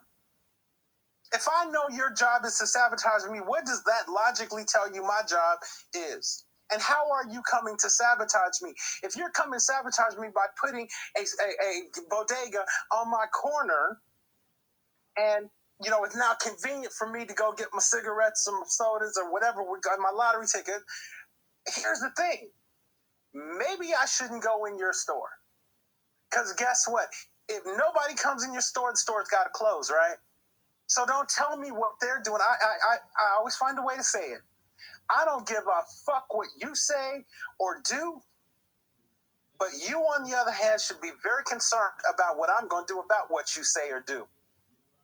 That sounds good, but once again, we don't control billions of dollars in resources. We don't control the military. Hey, let Lloyd go ahead and finish, y'all. We got to stop cutting people off. Let's go ahead and finish. That way we can get around the room. Go ahead, Lloyd. Lloyd gonna cook you, Black. I doubt that. When are you going to control the money in your pocket, Black? When are you going to control it? When are you going to stop telling me about the power they have over you and tell me about the power you have? No, I'm not saying that. Hey, bless me with your power. The power that you conquer white supremacy with, pour it on me. I'll wait. I just did. I said the 48 million of information is your power. Knowledge is your power. If 48 million people put up $1,000, that's 48 billion. Now, can we get 100%? No. But how about we start with this? Let's start with 10. So that and build from there. But here's the thing. We're not going to get to that conversation because the first two words going to come out is white supremacy. They're not smarter than me or you. They just have convinced you that they are. Really? Well, damn, I must be in a parallel universe. My bad. Well, well, here's the thing. Now you know. So the question is, what are you going to do about it? You know now, right? You just said, I must be in a parallel universe. So, new job, get into my universe. Because in my universe, I win. Yeah, I'm in that universe too, Black. All right. Lloyd, we're going to come back to you. We're going to get around the room. Head Cougar, go ahead and unmute your mic. All right, yeah. So I want to address Lloyd really quickly. I understand what you're saying, and it sounds very powerful. But at the end of the day, let's just say we do put $40 billion in the bank or whatever, white supremacy will do to us just what they did to Black Wall Street. We have to defeat white supremacy first, and putting $40 million or $40 billion in the bank ain't the way to defeat them, because all they got to do is change over the money. They own everything. Putting paper in the bank ain't the answer. We know it ain't the answer. The answer to defeat white supremacy is by collecting. We've got to become a Black collective again, with the exclusion of immigrants or anybody. We got to start doing them boycotts again. Standing up. We have the power to hit them in their pockets. But you ain't hitting them in their pocket by taking their money and putting it in the bank. Putting $40 billion, it ain't how it's going to work. You got to hit them in their pocket. You hit them in their pockets by boycotting them buses, doing different things that we did back in the 60s that made an impact. So I'm going to land my plane there. Hey, if you take $48 billion out of their banks and put it in our banks, you have hit them in the pocket, sis. All righty. We're going to go on to the next speaker. Everybody make sure you're following the host, the co-host. Follow the speakers tonight, too. Follow Lloyd. Follow the company. Follow Black Native. Follow Black Pressure. Follow Shepherd. Follow Head Cougar. Everybody in the space, follow somebody. You know that may be somebody that you can build with. So definitely go ahead and try to follow the people that's in the space. Make sure you're following definitely the host and the co-host, the largest curator of Black News Today, Newstoter, and support us on Cash App. $ Newstoter. That is $ Newstoter. Let's see who we're gonna go. We got Black. I'm gonna go Black Native, and then I'm gonna get to you, Rilla, as well too, since I see you just came up in the spot. So Black Native, go ahead, unmute your mic. Yeah, I had one to address Lloyd.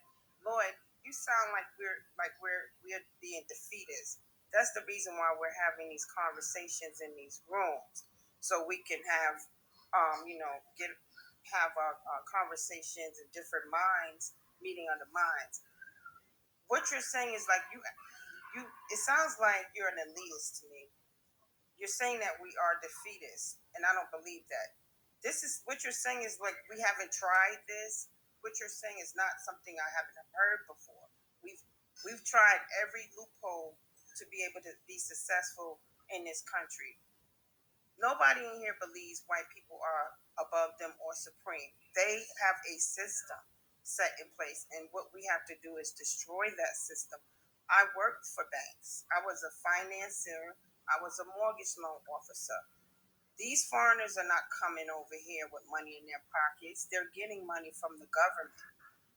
They are funding these people. They're setting them up, setting up shops, giving them loans. Half of these people don't even speak English. So you can imagine, how are they able to sign a business loan and they can't speak English? We used to have interpreters for them. So this is the banks giving these people money. Now, we could create our own banks. We did have a black bank called Freedom Bank in New York, and that went under in the 90s. I think we might have two here in North Carolina. But, you can't just dismiss everybody saying that there's an issue with immigration, and they're not doing anything special. They're not doing anything that we haven't done. They're being helped. My sister, hold on. Hey, nobody more let her finish, man. Y'all gotta stop learning how to interrupt, man. Come on. Okay, go ahead, because I've not stepped on anybody all night, but go ahead. Go ahead. Okay. I'm listening. Okay, so what I'm saying is, when I used to do loans for home loans and business loans, and I would have to sign off on these loans. These were coming from like Chase Bank, Manufacturers Hanover, all of these like top banks, and every name on this loan was foreigners. It was Asian names on this loan. It was Arab names on this loan. It was Hispanic names on these loans. And I was like, this is how these people are opening up their businesses. They're getting loans from the bank. They're being sponsored. They come over here. They're not pulling themselves up by their bootstraps. Yeah, they do get together, once they get established by the government who helps them. They come together, they put their funds together, and they create a business. They do that, but they're not coming over here willy-nilly without being helped. They have fake birth certificates, fake social security cards. I've seen it. So this is a setup. So like you said, I don't want to feel like we're speaking as like we're defeated, and we're trying to come up with solutions. That's why we have these spaces. And it was another brother who said that he lived in Texas and that we don't know immigration. New York City is basically nothing but immigrants. That's all of New York. Ground zero. Right. I mean, you got Italians, Irish, Russians, Hispanics, Jamaicans, Africans. They're all in New York City. So I know about being around immigrants. Okay, I grew up around Italians, so I know. But yeah, I just had to say that, and it just seems like you're speaking from an elitist point of mind, and you're not really hearing what we're saying. We're not saying that we cannot do this, and it would be great if we were able to take $1,000 and put it in the pot. Yeah, maybe we can do that. Who's going to control the money? Can I just respond to that real quick? I just got two quick. Okay, so here's the thing. First, nobody is more anti-illegal immigrant than me. Trust me. I get it. I understand, and I hear every word that has been said tonight. So let's be clear on that. When I come to the table, I'm anti-illegal immigrant. I just got into it with Shepard about, no, I'm not Pan-African my ass. I am freedman. And it's about the freedmen. And everything I say is to build the freedman community. I'm not all these other things, Negro, African-American. I'm none of that. I'm a freedman. I am a direct descendant of somebody who was enslaved. We got you. Okay.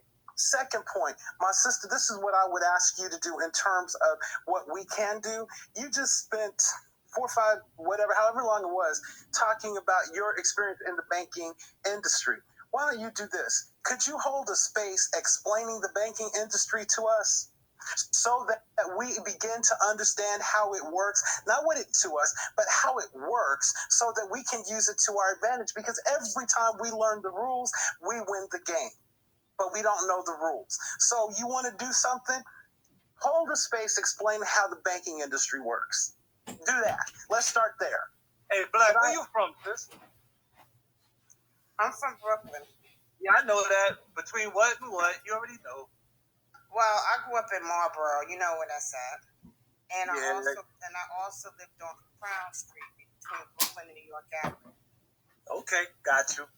Copy. And my mother was born in Bedford-Stuyvesant, born and raised in Bedford-Stuyvesant. My great-grandfather had the first black church in New York City, and my aunt was the first black opera singer in New York City. I got a little history there too. So I'm gonna follow you for the Brooklyn Connect, sis. We may not agree on everything, but I'm definitely gonna follow you. I'm sorry, Black Native, right? I'm gonna land my plane. Thank you. Well, no. I know before you leave, I want a commitment that you will hold a space teaching us about how the banking system works. I'm not playing with that. I have to write a plan. I have to get everything in order, and I don't have a problem teaching. I don't have a problem teaching how to get credit. I don't have a problem teaching any of that. Now, I'm also a chef, so maybe I can teach people how to learn about cooking, and I'm self-employed, so yeah, I can also teach that too. I got a couple of degrees, but I don't like to brag. But yeah, I can probably do a space on that, but I have to get do a little paperwork because I haven't worked in finance in maybe like for about 4 years. But it'll come to me. I don't have a problem doing that, sir. I appreciate that, and I'm sure everybody in this room would appreciate the learning, getting the knowledge, because that's what the power is. It's knowing what it is. Once we know the information, we know how to use it. All you got to do is look at every industry in this country. When we get in, we take it over. Absolutely. Let's go to go ahead and unmute your mic. Newstoter, you always call me Rilla. I'll be like, who is Rilla? Like, this ain't Thriller in Manila. No, can you see how I played on words? I could have been a rapper. But anyway. It's Rella, right? It's Sisterella, but yeah, it's Rella. Yeah. Okay, I'm sorry about that. No, you're fine. I just always laugh when I hear you say, hey DJ, everybody, hey Lloyd, I got your message. I know I gotta call you. I just wanted to play devil's advocate because the thing that I heard in the room was. So you don't see me really? Okay. Hi Shepard, how are you? I see you. And the company. Do I gotta name everybody in here, Heck? So you gotta name me. Fuck that. So I will say that nobody in here is wrong, and black pressure. I don't want you to feel like you were being attacked in any way, because I don't think where you are and what you believe or feel or think is wrong, and I don't think what Lloyd was saying is wrong, and I don't think what Black Native saying is wrong. I think we are having that conversation that we are dying to put in place. And I think the biggest thing from my observation is that it goes back to what we always talk about on Saturday nights, 8 o'clock, with Black and the Black majority, is putting things into action. And so it's hard a lot of times just having the spaces and wanting to just fill the spaces with so much of our knowledge and these machines taking our information. But at the same time, we can quickly just say, hey, if we wanted to talk about how to go about putting together a bank, the people who control the banks in the States are the comptroller. And, no one really talks about that. No one talks about getting into spaces where they're going to run for office.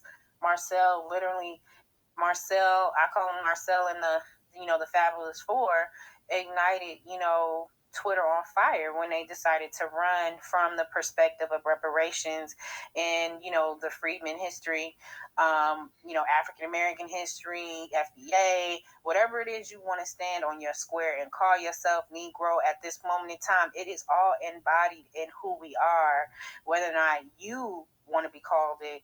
I don't like the term double nationality myself. However, I do respect history. And I think we have to get to a point where we reinvest ourselves in controlling the narrative and start to crash the boards. I say it all the time. We are being out hustled. We are being out organized. Black Native, you mentioned the elitist mentality. Honestly, I think our mentality that we have is very astute. We are very aware. Even those of us who might not have all the information or who have too much information, and sometimes people can't wrap their minds around it, we are elite in who we are. We always have been. And by design, it's always been tried to be destroyed or beat out of us, throughout history. And if you look at what we're going through right now, the biggest thing that we are not doing, I think that our ancestors laid the groundwork in is their ability to repair. They were forced to work together. They were forced to deal. Newstoter building his platform with getting us the news, and you have the Freedmen Party. You have all these organizations that are building up now. So now we have to be the glue and the active glue, right, to activate everything that we're talking about in these spaces. Like I said, giving these machines our brilliance. And so I would, as Lloyd put it out there, I look forward to Black Native with her experience and anyone else in the banking industry, as well as, politically, putting together maybe a space or something off of Twitter, because the biggest thing I always say is we don't need to give them play by play, right? They should never see us coming. And we should always carry that mentality of you will never see us coming, but you better be worried about what we're about to do about it. And so I am so proud of everybody in here for wherever you are, for whatever you're doing, what you're not doing, what you're thinking about doing, what you are being forced to come out of. And I expect the same. And I always say, I'm not here to stroke your ego, but I'm definitely here to challenge you, and I hope you will do the same for me. So I land my plane. I know that was a lot, and there was something else that was said, but I couldn't remember because my brain is running so fast. So, anyways, that's all I got. All right, y'all. All right, thank you, sis. I appreciate you. You're welcome. Marcel, you can go ahead and unmute your mic. Hello, everyone. Hey, Lloyd. Hello, Rella. I see he left again. You talking about Shepherd? Yeah, from Brooklyn. The Wolf in Sheep's Clothing. He is fronting so hard. I hope none of us are falling for it. He is anti-Black American. I hope none of us are falling for it. I see Aunt Lee put some of his tweets up in the Jumbotron. We will be fools to fall for that. Hello, Lloyd, Rella. Special shout out to y'all. I want to talk about the topic at hand. Hey, Lloyd. First of all, that guy that just left, he talks a lot of crap about us being xenophobic. He refers to foundational Black American as a group. We know it's not a group. We know it's just a social designation for saying freemen, descendants of American slaves. He is not to be trusted. Now, that being said, I don't like Greg Abbott of Texas. I'm sure there's very little about him I like. I'm sure if reparations came for a vote, he'll be one of the good old boys that will vote against it. However, I do support his attitude towards illegal immigration. Since Biden loves them so much and all these Democratic cities love them so much, then take them. I have to say, that's a power move. That's a power move. I wish we had some Black leaders that had the balls and the backbone to do something like that on our behalf. I mean, he is sending them to D.C., he's sending them to New York, he's sending them to Chicago, and he's making the federal government have to deal with it. Imagine if we had Black American leadership that was willing to stand up and do something bold like that on our illegal immigration is a major issue. Is it as big as reparations? No. But is it in the slot 1.5? Yes, it is. First of all, they're taking resources that should go to us. I don't care if we had all the resources we needed. Any resource that goes to people that is not an American is an insult to actual Americans, especially Black Americans who are owed the most and are owed the debt that this nation can never repay. So any resource that's given to an illegal, whether it's education, jobs, home, land ownership, is an insult. In my rural county, you have illegal immigrants, mainly Mexicans, that are buying up Black American land that our people have had in their families since the Civil War.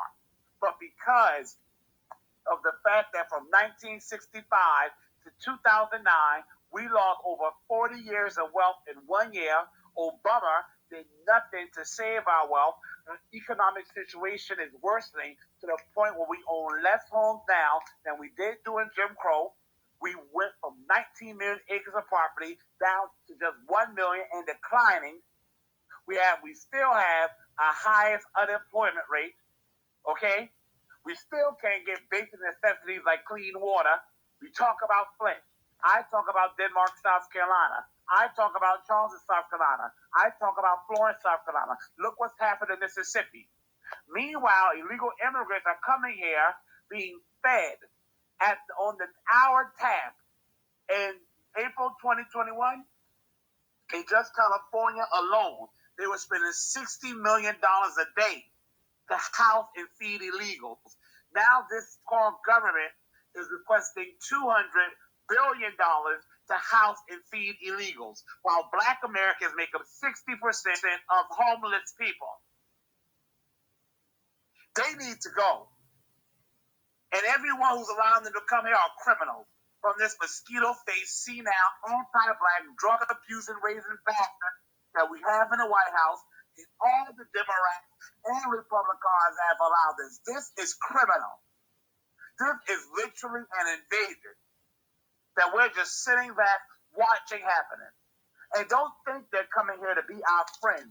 Latin America is extremely, horrifically anti-Black. Who do you hear speaking out against reparations all full-throated and full-chested? These illegals, that American culo now, okay?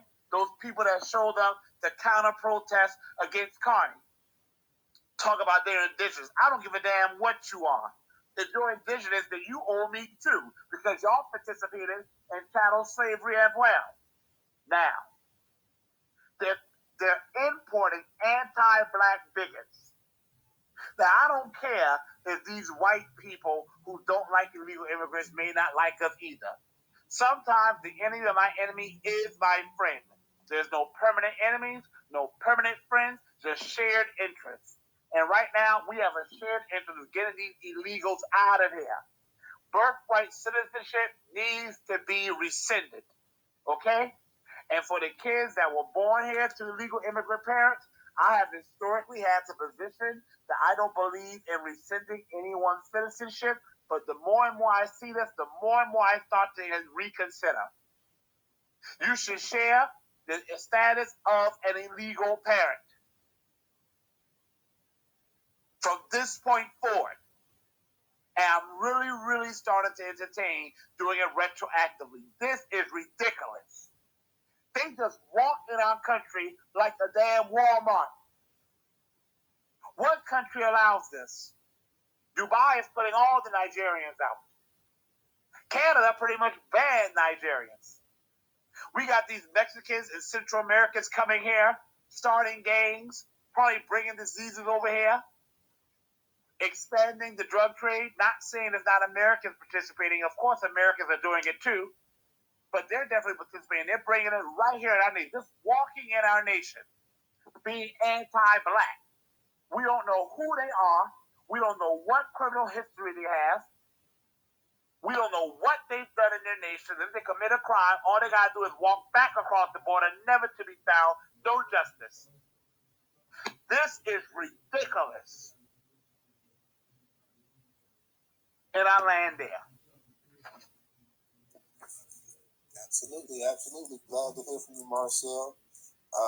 Shepard, he saw you come up in the spot, and he was pretty much said he was going to get out. He DM'd me saying that he was about to leave. So I don't know if you must do something to him. He had to get up out of the Twitter space. So he was going to hang around for a minute because he likes to come in and hang in and say his thing. But I guess he said he couldn't take it tonight, so he couldn't take it once you got in the space. So he doesn't want to face his coonery because he knows I'm going to call him out. And he knows we are on stage right now with people that are on code. And he knows when, people like Rella, for example, hear that he is a coon, she'll eat him alive. And he doesn't want that smoke. And then he's coming up here trying to act all Brooklyn. Brooklyn, where you from? What borough you from, man? Oh, you from, no, I'm from Bed-Stuy, Bed-Stuy. Black native, don't fall for that. I think he is actually a black immigrant, and actually he's a coon. So a black immigrant coon equals a tether. I am almost 100,000,000% sure, and he's trying way too hard to give off that freeman vibe. Usually, when they're trying that hard, that's usually a giveaway sign that they're a black immigrant. Doesn't mean they are a tether just because you're a black immigrant. But if you are a black immigrant coon, which he is, then that means you are a tether, and I'm sure he is. So I just land there. Absolutely, absolutely. Let me go ahead, Trayvon. Thank you, Trayvon, for your contribution on Cash App, brother. It's greatly appreciated. So thank you for supporting the content and the largest black curation platform today in America. It is greatly appreciated. Yeah, man, we was just talking about the migration thing, and that's why I told him to come up in the space, because he started making comments and stuff, and he said he was just stating his point of view, but we wasn't in here insulting immigrants or anything like that. What we were doing was sourcing up, using actual sources right off of Newstoter, letting them know that what these people was receiving, getting put up in $700 a night hotels and getting bus rides and enjoying a lifestyle better than anybody in this doggone people on the street. Newstoter, DJ, Ray, Lloyd, Rella, Company, Black Native, Pressure Chamber, Reggie, No Taxation was just up here, Black State. If we traveled anywhere, we gotta pay for a hotel. Okay? We have to pay for a hotel. And I know Lloyd is down in New Orleans, a tourist destination. It's in the DMV, a very expensive place to live. If I were to visit their cities or their regions, I would have to pay for a hotel. Very expensive. If y'all were to come down to where I stay in a rural town of no more than 5,000 people, it will be expensive. You know why? Because it's coastal and it's historic. Ain't nothing around here. Then if you go a little further to Savannah, Georgia, Hilton Head Island, or Charleston, you definitely gonna come out of pocket. They get to break up laws and get ordered with 5-star hotels and room service. How are we not serious? I'm at hell right now. Oh yeah, I'm with you on that. I mean, that was the whole point of this space. Like I said, we see people, and I mentioned that he was talking about the space and immigration. People basically attacking immigrants and this and that. I'm like, wait a minute, this space we do all kind of topics on different things. So we don't just sit up here and attack immigrants. It's been a while since we even had a space talking about immigration. First of all, the immigrants are the attack. They're coming over doing the attacking. Look at the Latino gays over there attacking. They're cowards. They waited until Black American freedmen started leaving California and going back to the South before they started showing that work. They weren't doing that when we were 17% of the population. They're the attackers. Marcel, can I jump in on that for just a second? See, here's the thing. We use these words like we're attacking them. No, me protecting me is not attacking you. Me stepping up for me is not attacking you. And I am really tired of these words that they use to try and put me on the defensive. Shit is stop it. Because the bottom line is my family was in them fields. Yours was not. My family has lost a whole bunch of stuff. Yours, you're coming over and taking more from me. No, we got to stop using this defensive language. If you feel like you're being attacked, go the fuck home. They won't attack you over there. So true. Exactly. So true. The company, you had your hand up for a minute, so I'm gonna go ahead and let you get ahead and say something. Then I'm gonna go to Reggie and let Reggie say something. So, company, go ahead and unmute your mic. I think everything was said for the most part. What I wanted to say, that Shepherd guy, I really hate him. I don't like him. I wish he would burn it out. Second of all, ladies, be careful. Someone who doesn't show this on the internet and stuff like that, don't tell them where you live. That's a weird ass question for a man to be asking a woman living in the same city. Okay, that's strange as fuck. Stop telling these men where you live. You don't know who he is. He could be the ops and shit. Oh, where you live? Yeah, Bronx. You know, don't fall for that shit. He's a goofy ass motherfucker. We already vetted this motherfucker. We know where he's at. We already checked in. He is not one of us. Okay? So just to let you know, if you want to go ask anybody else about him, there's a lot of people that can tell you about him. He is no good. He is not for people. Okay? So, you know, just be safe on Twitter, people. That's all I got to say. All right, appreciate you, brother. Reggie, go ahead and unmute your mic. Yes, sir. I was thinking, like, a lot of times I hear people talk, they don't realize how blessed they really are. You know, if you are fortunate enough to not experience a black experience so far as like being in poverty, you are blessed. So when I hear them talk about other black people, like what they should or shouldn't do, everyone doesn't have that luxury. I mean, what about the old person in the neighborhood that doesn't have the luxury to go to another store? She has no choice but to go to that store. So I'm just saying, like, you know, people have to really think about what they're saying. And if you have been fortunate enough to be strong enough to overcome these experiences, why don't you come back into the neighborhoods and show people the way? That's my whole thing. You know what I'm saying? So we just got to get off of that, man. Like, I mean, my oldest brother was the same way, but I had to let him know. Say, man, you are lucky. Look at everybody else. You know, the things you learn, what about everybody else around you, man? Why? Have you ever thought about why come you got it and everybody else don't? You don't think that God blessed you with that, man? And I say, what are you doing with it? You are not bringing it back. God gave you that knowledge for a reason. That's to teach people, man. You're not teaching people. Well, at least you're not teaching the right people. You want to teach white people. You want to impress them with your knowledge. Instead of coming back and helping the people, man, and that should be helping, which is your black people. So, you know what I'm saying? I'm just, you know, it just kind of amazes me why we're still having these same conversations. You know, and then I'm like this, if you are speaking and people don't want to hear you, well, maybe you're the wrong person to deliver that message, you know. So I'm going to land my plane right there. All right, appreciate you. Black Pressure, go ahead and unmute your mic. Hey, Newstoter, I just want to thank you for having this space, man. I kind of exhausted all my energy tonight. But yeah, man, I'm looking forward to the next one you're going to hold. That's all I got to say. No doubt, brother. Appreciate you coming to the spaces as much as you do as well, too. So definitely appreciate that. Rela, I'm sorry, sister. You're just gonna keep butchering it. I'm sorry, Sister I'm gonna just start calling you. Real name. I'm gonna start calling you Ree. Okay, I get that name too, Riri. So, I'm just gonna say thank you, Reggie, for that. That's when we really need to really hear more from our elders. I think that I can appreciate what you're saying because I've heard that before.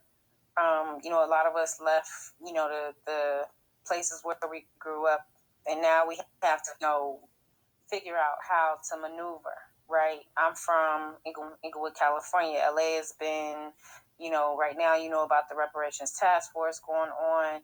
You know that California in itself, even in LA, people are being pretty much priced out of their homes. This next go round, the homeless count will be even larger. Black Americans in LA is about 5%. So what do we do now? And I think again that goes back to the conversation of what it looks like today, taking the traditional practices and maybe modernizing them or implementing them how they would fit in today's time. And we have to realize the things that we're up against too, even with trying to move back into our old neighborhoods. What does that look like for all of us? And I think those are the conversations we have to get together outside of Twitter to actively secure, because everyone financially might not be, you know, in the right place to maybe buy property on their own. You might need a co-signer. You might need someone to help you, to teach you how to get land, all those things, even migrating. Like, those are the things that I can really, like I said, appreciate Black majority state having those conversations on a Saturday night, so that we can start to do that. Marcel is running again down in South Carolina, so definitely boots on the ground representation, even though some people feel like, well, if you're in the mindset of you're not sure if you're going to vote, well, if someone gave you something to vote for, maybe that would change your mind. And maybe if you had people who represented you and your voice, and even had you come to help write bills, to, propose bills and legislation, maybe that would change your mind. Right now, that's not happening for us. So if immigrants get in office like they have done in California, even having the discussion about reparations could be overturned. It could be, taken away from us. I praise Dr. Shirley Weber in the California Task Force in the fight. But remember, there's still a battle even within that. There's people, within that group that have our same face, all right, but they do not represent the collective and the things that we need. That does not mean that you don't fight, right? It means that we have to get in for all fronts. Jackson, Mississippi has been hit the hardest. No one is crying louder than we are. And we have not even implored the FEMA to issue a state of emergency. We have to ring the bells like our ancestors did. We have to. If we don't ring the bells like Frederick Douglass and Ida B. Wells and all of the greats, George Washington Carver, we have to ring the bells. Fannie Lou Hamer, we gotta ring the bell. And we have to start calling each other in. I don't care what you believe at this point. Can we land on the same page? Can we have the conversation to figure out the next chess move? Because some of us won't make it. Some of us might have to sacrifice a move so the other one can get to the queen status or the king status so we can get checkmate. Because right now, we do not have enough pawns on to make the right moves the way we need to make them. We got to get active. We have to communicate better with each other. And I think being in a position I agree with Greg, I think it was Greg, Reggie, said, maybe certain people can get, talk to a lane, in a space where we need to do certain things. And then the other people can work with maybe teaching and doing the active part. We can do that. I think we are smart enough to compartmentalize, and we have to. We don't have any other choice. We have 10, 20 years. We're in 2020. We got till 2028 to make the next big move. We need at least three big moves in the Senate, the presidency, and in the Supreme Court. Three big, Senate, president, three big moves. That means each state, city, principality, we need to have at least maybe half controlling the comptroller's office, the Senate office. We need that. Like, if you don't know the numbers, I'll see you Saturday night. If you you really about it. There's a lot of people who have work that they do offline. If you're not a part of organizations like NAASD, CJAC, Black Political Swingers, the Freedmen gentlemen, I think BTP has their group, Sons and Daughters of Freedmen. I mean, we got to get active. Whatever groups that you guys have, you can go on Freedmen 101. All I'm saying is, whatever it is, bring your brick.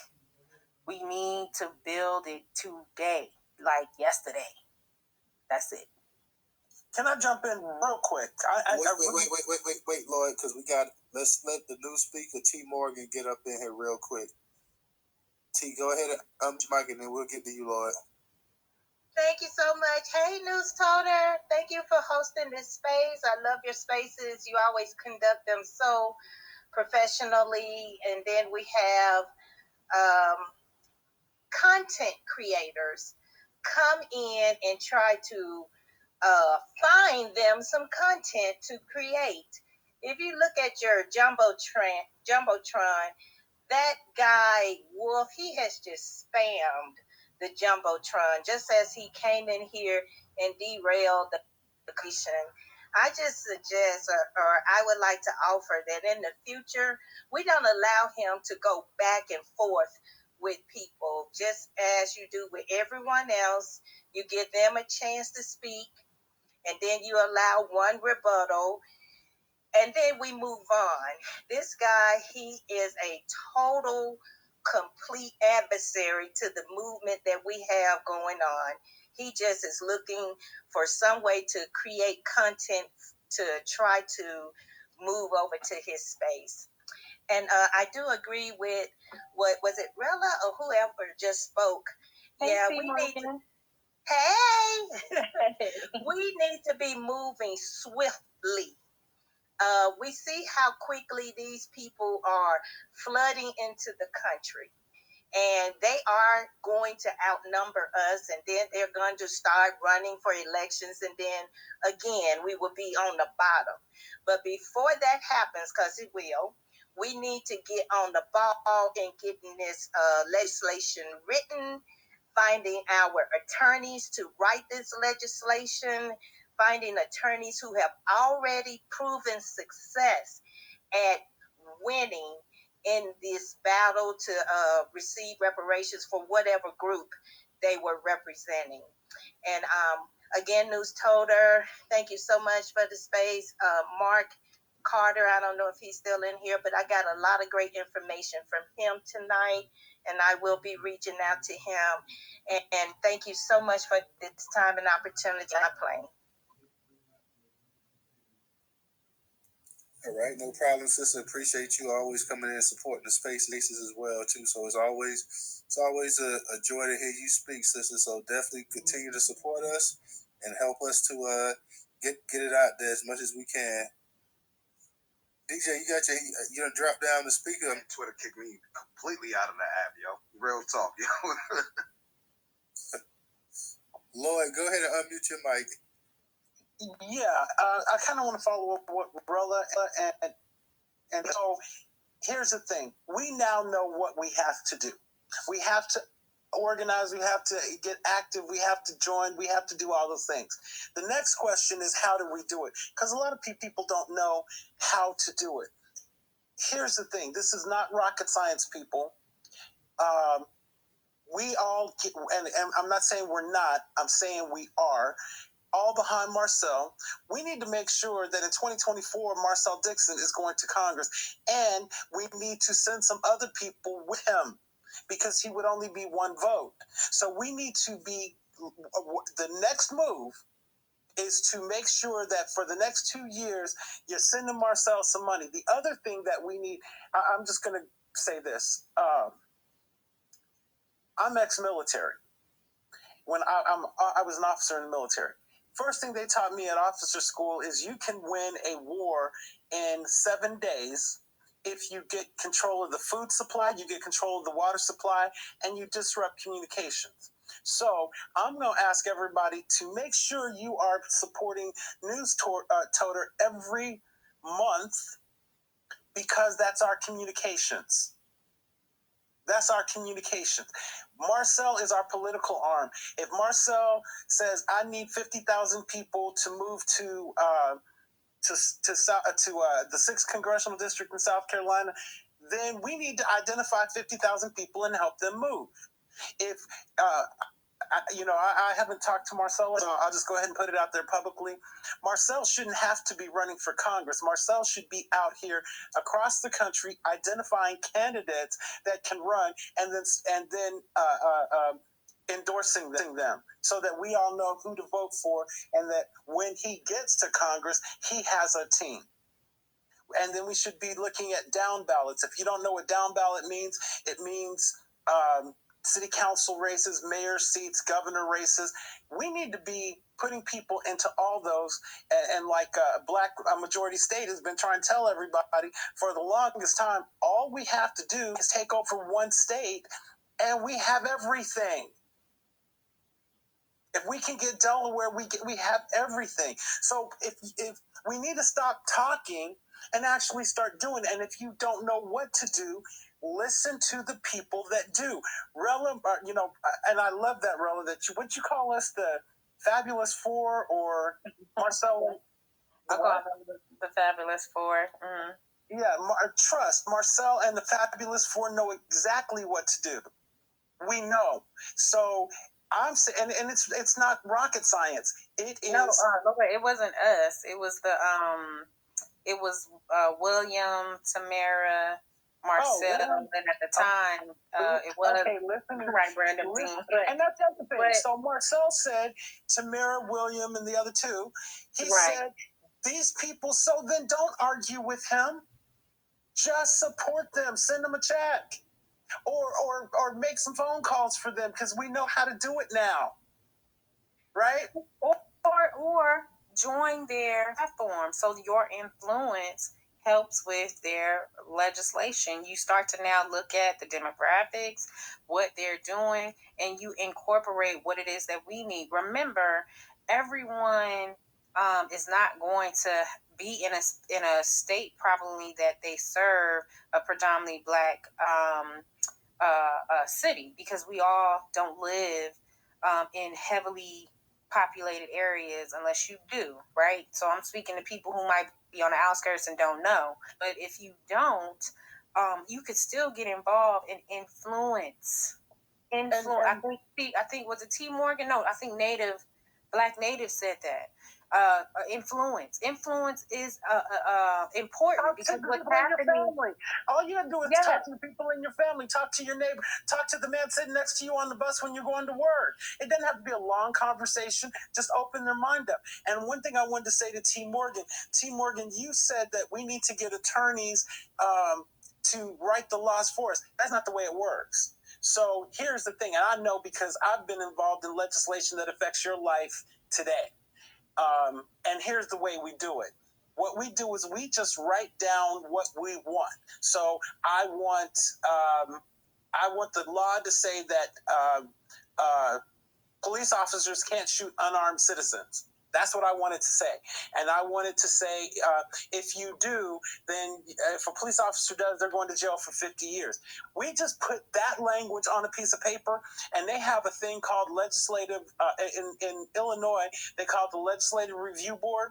Your state representative writes bullet points what they want the law to say. They send it to Legislative Review Board, and they put it into the legal language. So we don't even have to write the legal language. All we have to do is figure out what we want the law to say. That's it. So it's not, none of it is hard. Or white people wouldn't be doing it because they're not that smart. I'm a land.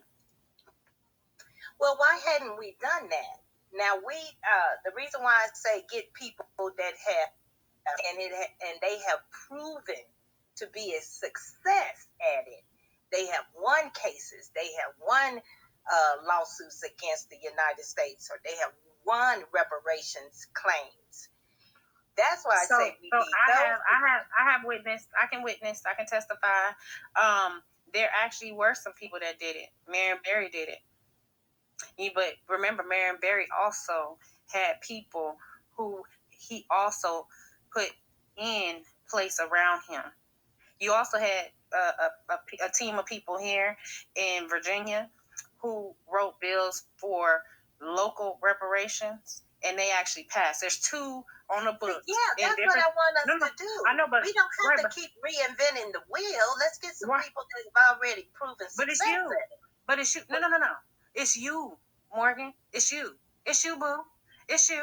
Because you already got the juice. Everybody in here got the juice.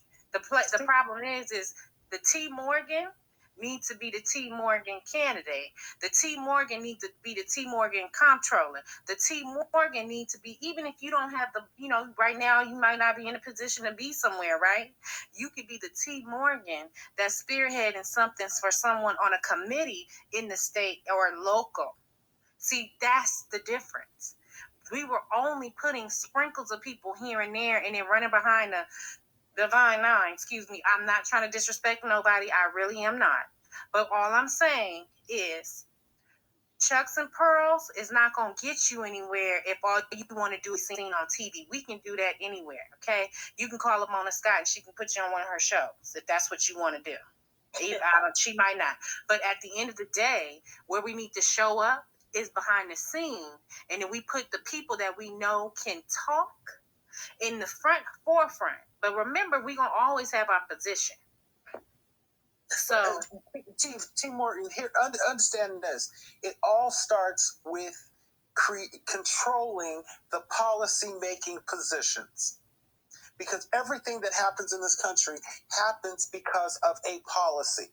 And those policies are created and enforced by elected officials. And the problem is we keep sending people, hello, Jim Clyburn, we keep sending people that are not writing for us. Okay, let's go back to the 89 when the Japanese finally got their legislation approved. Mm-hmm. There were no people jumping up and down for joy about supporting their claim. However, they had lobbyists, and they had. That's what I was saying. Hold on, T. Morgan. Mm-hmm. They have a whole country that diplomatically went after reparations for Japanese folks. Because here's the thing that we have to understand, and this is why Shepard is so dangerous, is because these immigrants, they're not only being supported by our government, they're being supported by their government. Because you can say, oh, well, they walked here, but you got to eat while you walking. Where'd you get that money from? You have to stay here. You don't just come in here and just walk into an office and they feed you. Their governments are sending them over here to take over our part of this government. And I don't really care what they're doing. I'm concerned about what we're going to do about it. And the only thing we can do is to put up representation in legislative bodies that represent us and that will stand up for us, that will say, oh, hell no, I'm not voting for no fucking sanctuary city. I'm not doing that. And you know what we don't think about? Because we are not, we are a little disorganized right now, but that's going to change. I think after tonight and the last few weeks, that's going to change. Listen, coming in and just peeping in, listening to a couple of spaces, I believe the wavelengths is changing. But I will say this, if we can secure Delaware, even if you're not trying to move to Delaware, I'd be willing to even get together with like some moms or families, and we own multifamily properties. We need to start buying up land in different places. That doesn't require everybody to put up a whole lot of money if we work together. The other thing is, if we get to a point where we can get Delaware, people who move to Delaware can run for office. You can start getting into position to run for office, and we take over the most important parts. Like I said, the comptroller, the Senate, the Congress, and then we need to be able to take over local down ballot areas like Lloyd was saying. No one else ever thinks about where these people come from, the land where they come from. No one is looking at that. It's an open freaking market, but immigrants own land here. Right. In Mexico, the law in Mexico is you cannot own Mexican land. You can, if you're not a national, you can own Mexican land. You can lease it, but they're not letting you buy their country. Oh, hell no. They done told us, nope. You can lease it for 99 years, but you cannot buy it. Think about that. All right, family. We're going to probably get ready. We've been going close to 4 hours here, so we're going to probably go ahead and shut the space down. We had a great conversation tonight. Great topic. Everybody came out and supported. I appreciate it. Lloyd, the company, T. Morgan, Reed, No Taxation, everybody that was in the space. You guys had a great discussion tonight. You kept the room just jumping, so I definitely appreciate it. I want you guys to make sure you can try to catch at least a couple of our spaces weekly. You catch it Monday through Thursday, 8 p.m. Eastern Standard Time.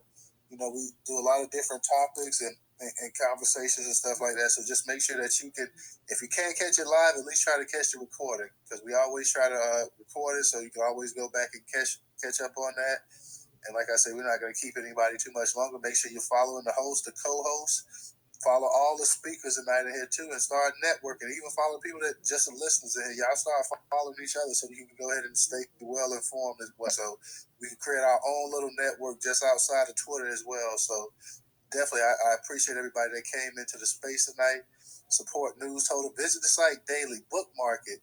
If you guys have not bookmarked it, go to newstoter.com. You can go to it right after we get off of this space. Go to newstoter.com, the largest curator of Black news a day in America, and just bookmark the site and go to it. We don't have an app for it yet, but you can go ahead and visit it, and you can just make it like go there daily and check out the content and whatnot. So definitely, and you may want to go ahead, depending on what type of browser you're using, you may want to go ahead and disable your pop-up, because it may stop you from redirecting and reading the entire article. So disable your pop-up blocker just so you can read the entire articles as well. So once again, I want to thank everybody for coming out to the space tonight. I definitely appreciate you guys. I think we may have one more speaker, Black Majority State. So I'll let Black Majority State, if he wants to speak, let him say something before we go ahead and close it out. Got anything to say, Black? Yes, sir.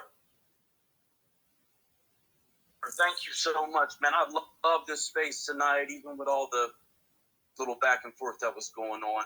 But that was one individual. So I love the intelligent conversation that was had in this room tonight. Truly, the thing that I want to say, we cannot boycott our way out of our situation. It is going to require action, radical action.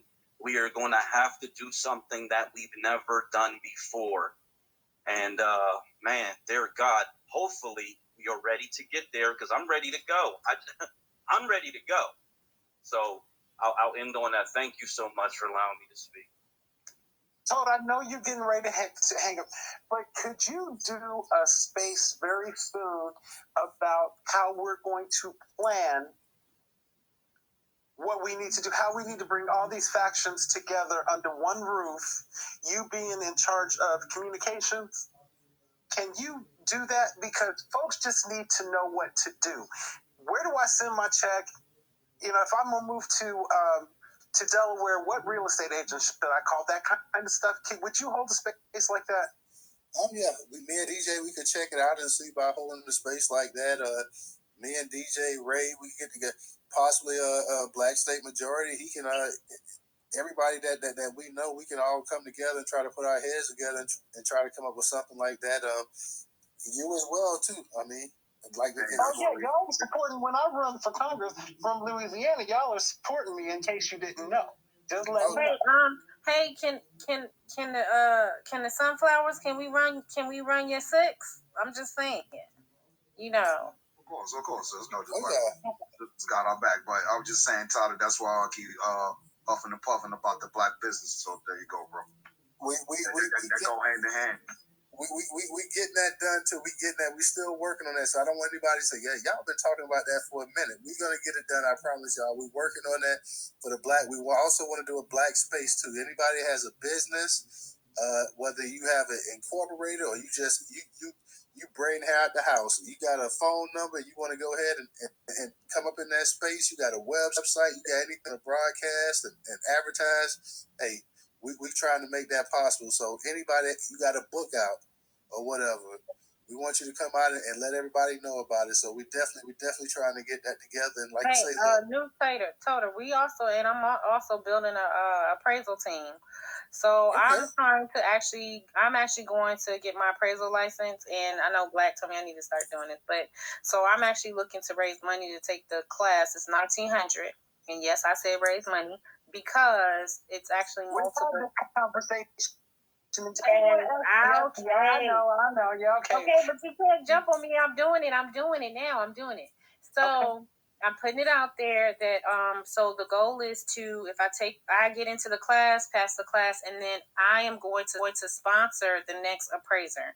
And then what we'll do is we'll make sure that appraiser gets their license, because we need at least maybe about 2 or 3 to start in Black majority states, so that way we can start securing property, and we can get those licensed. So that'll be a discussion of what we've had. I have not put myself out there like that because of trying to help, and it's just my pride. So if I feel like if I can't pay for it, I shouldn't do it. But at the end of the day, this is something for us, for our community. So I'm putting myself out there. Don't judge me.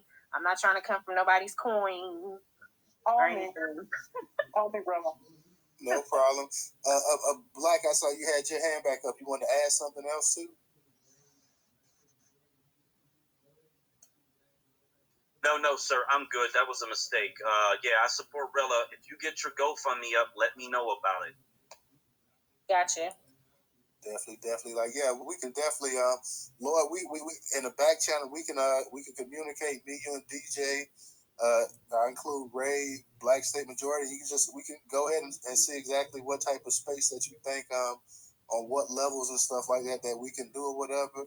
We can possibly look at doing it next week. If not next week, we can plan it out so we can have time to actually plan it out and make it a pretty nice space as well too. So we definitely can communicate on that level. Maybe, like you said, they enjoy the content and whatnot. So some of our spaces, because it is so content heavy, it may not pull the numbers or whatever, but we don't care. Like some spaces we just want to do just because we want to do it, just because it's a topic that we want to cover. So yeah, it doesn't really matter to me, man. Like if it doesn't matter if it's 500 people in the space or if it's 50 people, as long as we have a good conversation and dialogue or whatever. So I'm just gonna say this: Jesus only had 12, and look what he did. The same. Yeah, true. Like I said, it doesn't matter the size. Like I said, some of the best spaces we had maybe did a total of 100 people, but you had conversation all night. So yeah, definitely. Like I said, we definitely want to do that. We definitely want to go ahead and try to keep some content-rich sites as well, spaces as well too. Not just a bunch of noise and nonsense that we just be saying in there, but something that's actually really beneficial to our people. So we definitely want to keep doing that as well. So all right, I'm good. Okay. Well, like I said, I appreciate everybody that came into the space. Make sure you faces, like, they just keep kicking me out. I lose the volume. I don't know. I sat last Saturday. I just kept going back in and in. So I don't know. And I heard the same thing about the Newstoter space as well. Two people like, I was in this space and I got kicked out. I can't hear the audio. I can't see nothing. So I don't know what it is with certain spaces, certain conversations. I don't know what Twitter's doing. I don't know the connection issue. I don't know what it is, but we have these issues at times. So like I tell everybody else, we're going to record it. So if you guys can't, if you're having issues, catch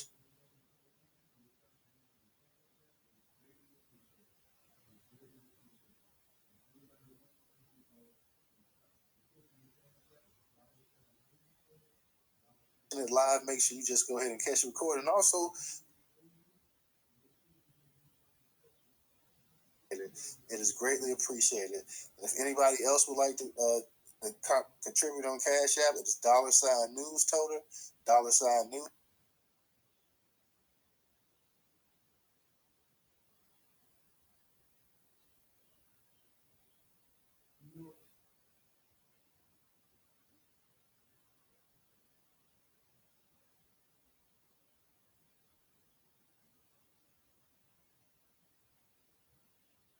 Newstoter.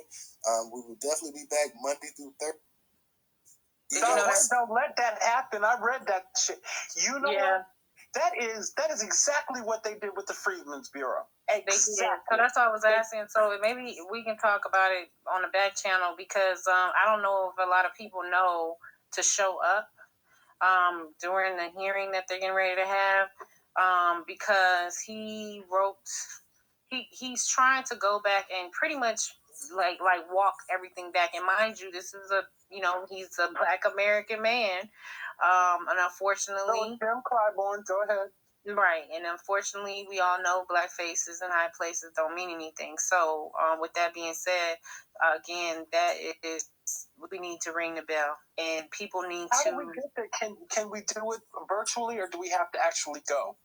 I'll find out. I can find out through Friday, and then I know Friday and Chad would have that information, and so would Chris.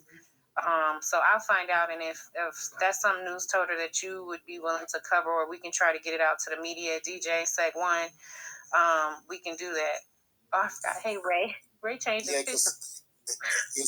Sister, we can definitely see so much in the curation. So all our news come from curated sources and stuff, Black-owned curated sources and stuff like that. So I'm sure one of our curation partners will probably be covering it, and then we'll get it on the platform. As soon as we update our site, we'll get it on the platform. So it's something we definitely could look into. And even if when the source is not covering it, then we can also look at still trying to see exactly what's going on and see what we can do on that part as well too. So we definitely try to stay up on information as much as possible.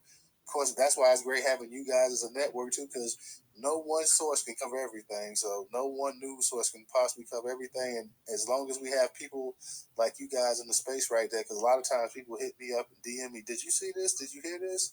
I'm like, "Oh no, I didn't hear this. I didn't see this. Let me check it out or whatever." So sometimes I can't get to it just because I'm so busy and I'm trying to curate things on the platform, and just so much going on. But when I get a chance and whatnot, just like when you guys leave a comment or something, I try to respond as much as possible to the comments on the posts and stuff that I put out there with Newstoter, because we're putting out 20, 25, 30 posts sometimes a day or whatever, just trying to push that content out there, trying to get you guys to actually come to the site and visit. So we still need that viewership from our people. We still need our people to come there daily and visit. That's free.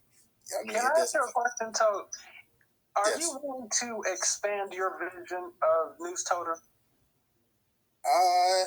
That's something we can talk in the back channel as well too, Lloyd. So it just depends on expanding how or whatnot. But that's something definitely we can talk on the back channel as well. Give me a call, please. Yeah, we would definitely do that. I'll definitely do that. Definitely. Yeah, we can chop it up and see exactly what you're talking about as well too. So yeah, you always want to expand as much as possible. So that's definitely something that definitely looking into doing. Definitely, guys. So I'm not gonna hold you guys up much longer because it's over like 12 o'clock. Like I said, we done hit on about 4 hours. You guys know I like to normally do about 2 hour spaces, just so everybody else, in case they want to go to another space that they may want to see or get into or enjoy. So we're not gonna hold you guys up too much longer. I appreciate everybody coming through. This is great. Again, like I say, Black Majority State. Make sure you guys check him out 8:30 p.m. Eastern Standard Time this Saturday. Make sure you go up into his space if you want to hear intelligence. Then you definitely need to check this guy out right here. Make sure that you also follow him as well. Good brother with great information. So, all right. Well, thank you. I'll talk to y'all probably later. Absolutely, Lloyd. Lloyd, I'm going to give you that call too, brother. So don't worry about it. I've just been a little busy, but we definitely going to connect as well too, because I want to talk to you as well. So okay, let's do it. Yes, sir. All right. Good night, guys. Good night. Good night, fellas and ladies, and y'all have a great night, and see you guys on Monday. Oh, we don't get to say no goodbye. Oh yeah, sign off. Yeah, right. Just left us out in the cold, right? You know what I'm saying? Ready to kick us off. Hey, I actually told her ready to go. I wasn't even gonna say that, bro. I was just gonna let it ride.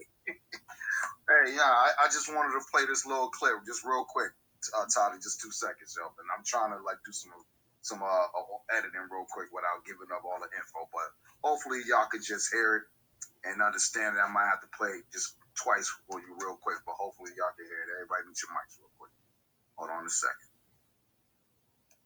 So when I was in many cases, I had refugee cases, and if you are a refugee, then you are granted more benefits than if you are just an American. We have a certain rate of families in America that can qualify for government assistance, such as child aid and food assistance. If you are a refugee, you are granted at least 3 times more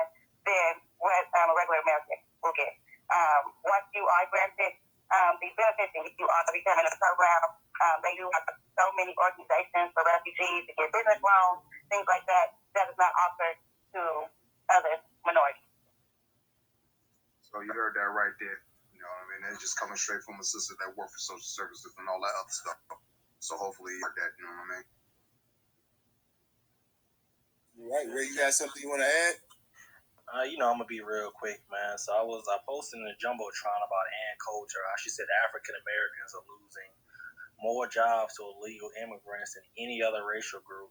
And Ann Coulter is not exactly known to be our friend. So if she sees it, it should be an alarm for us.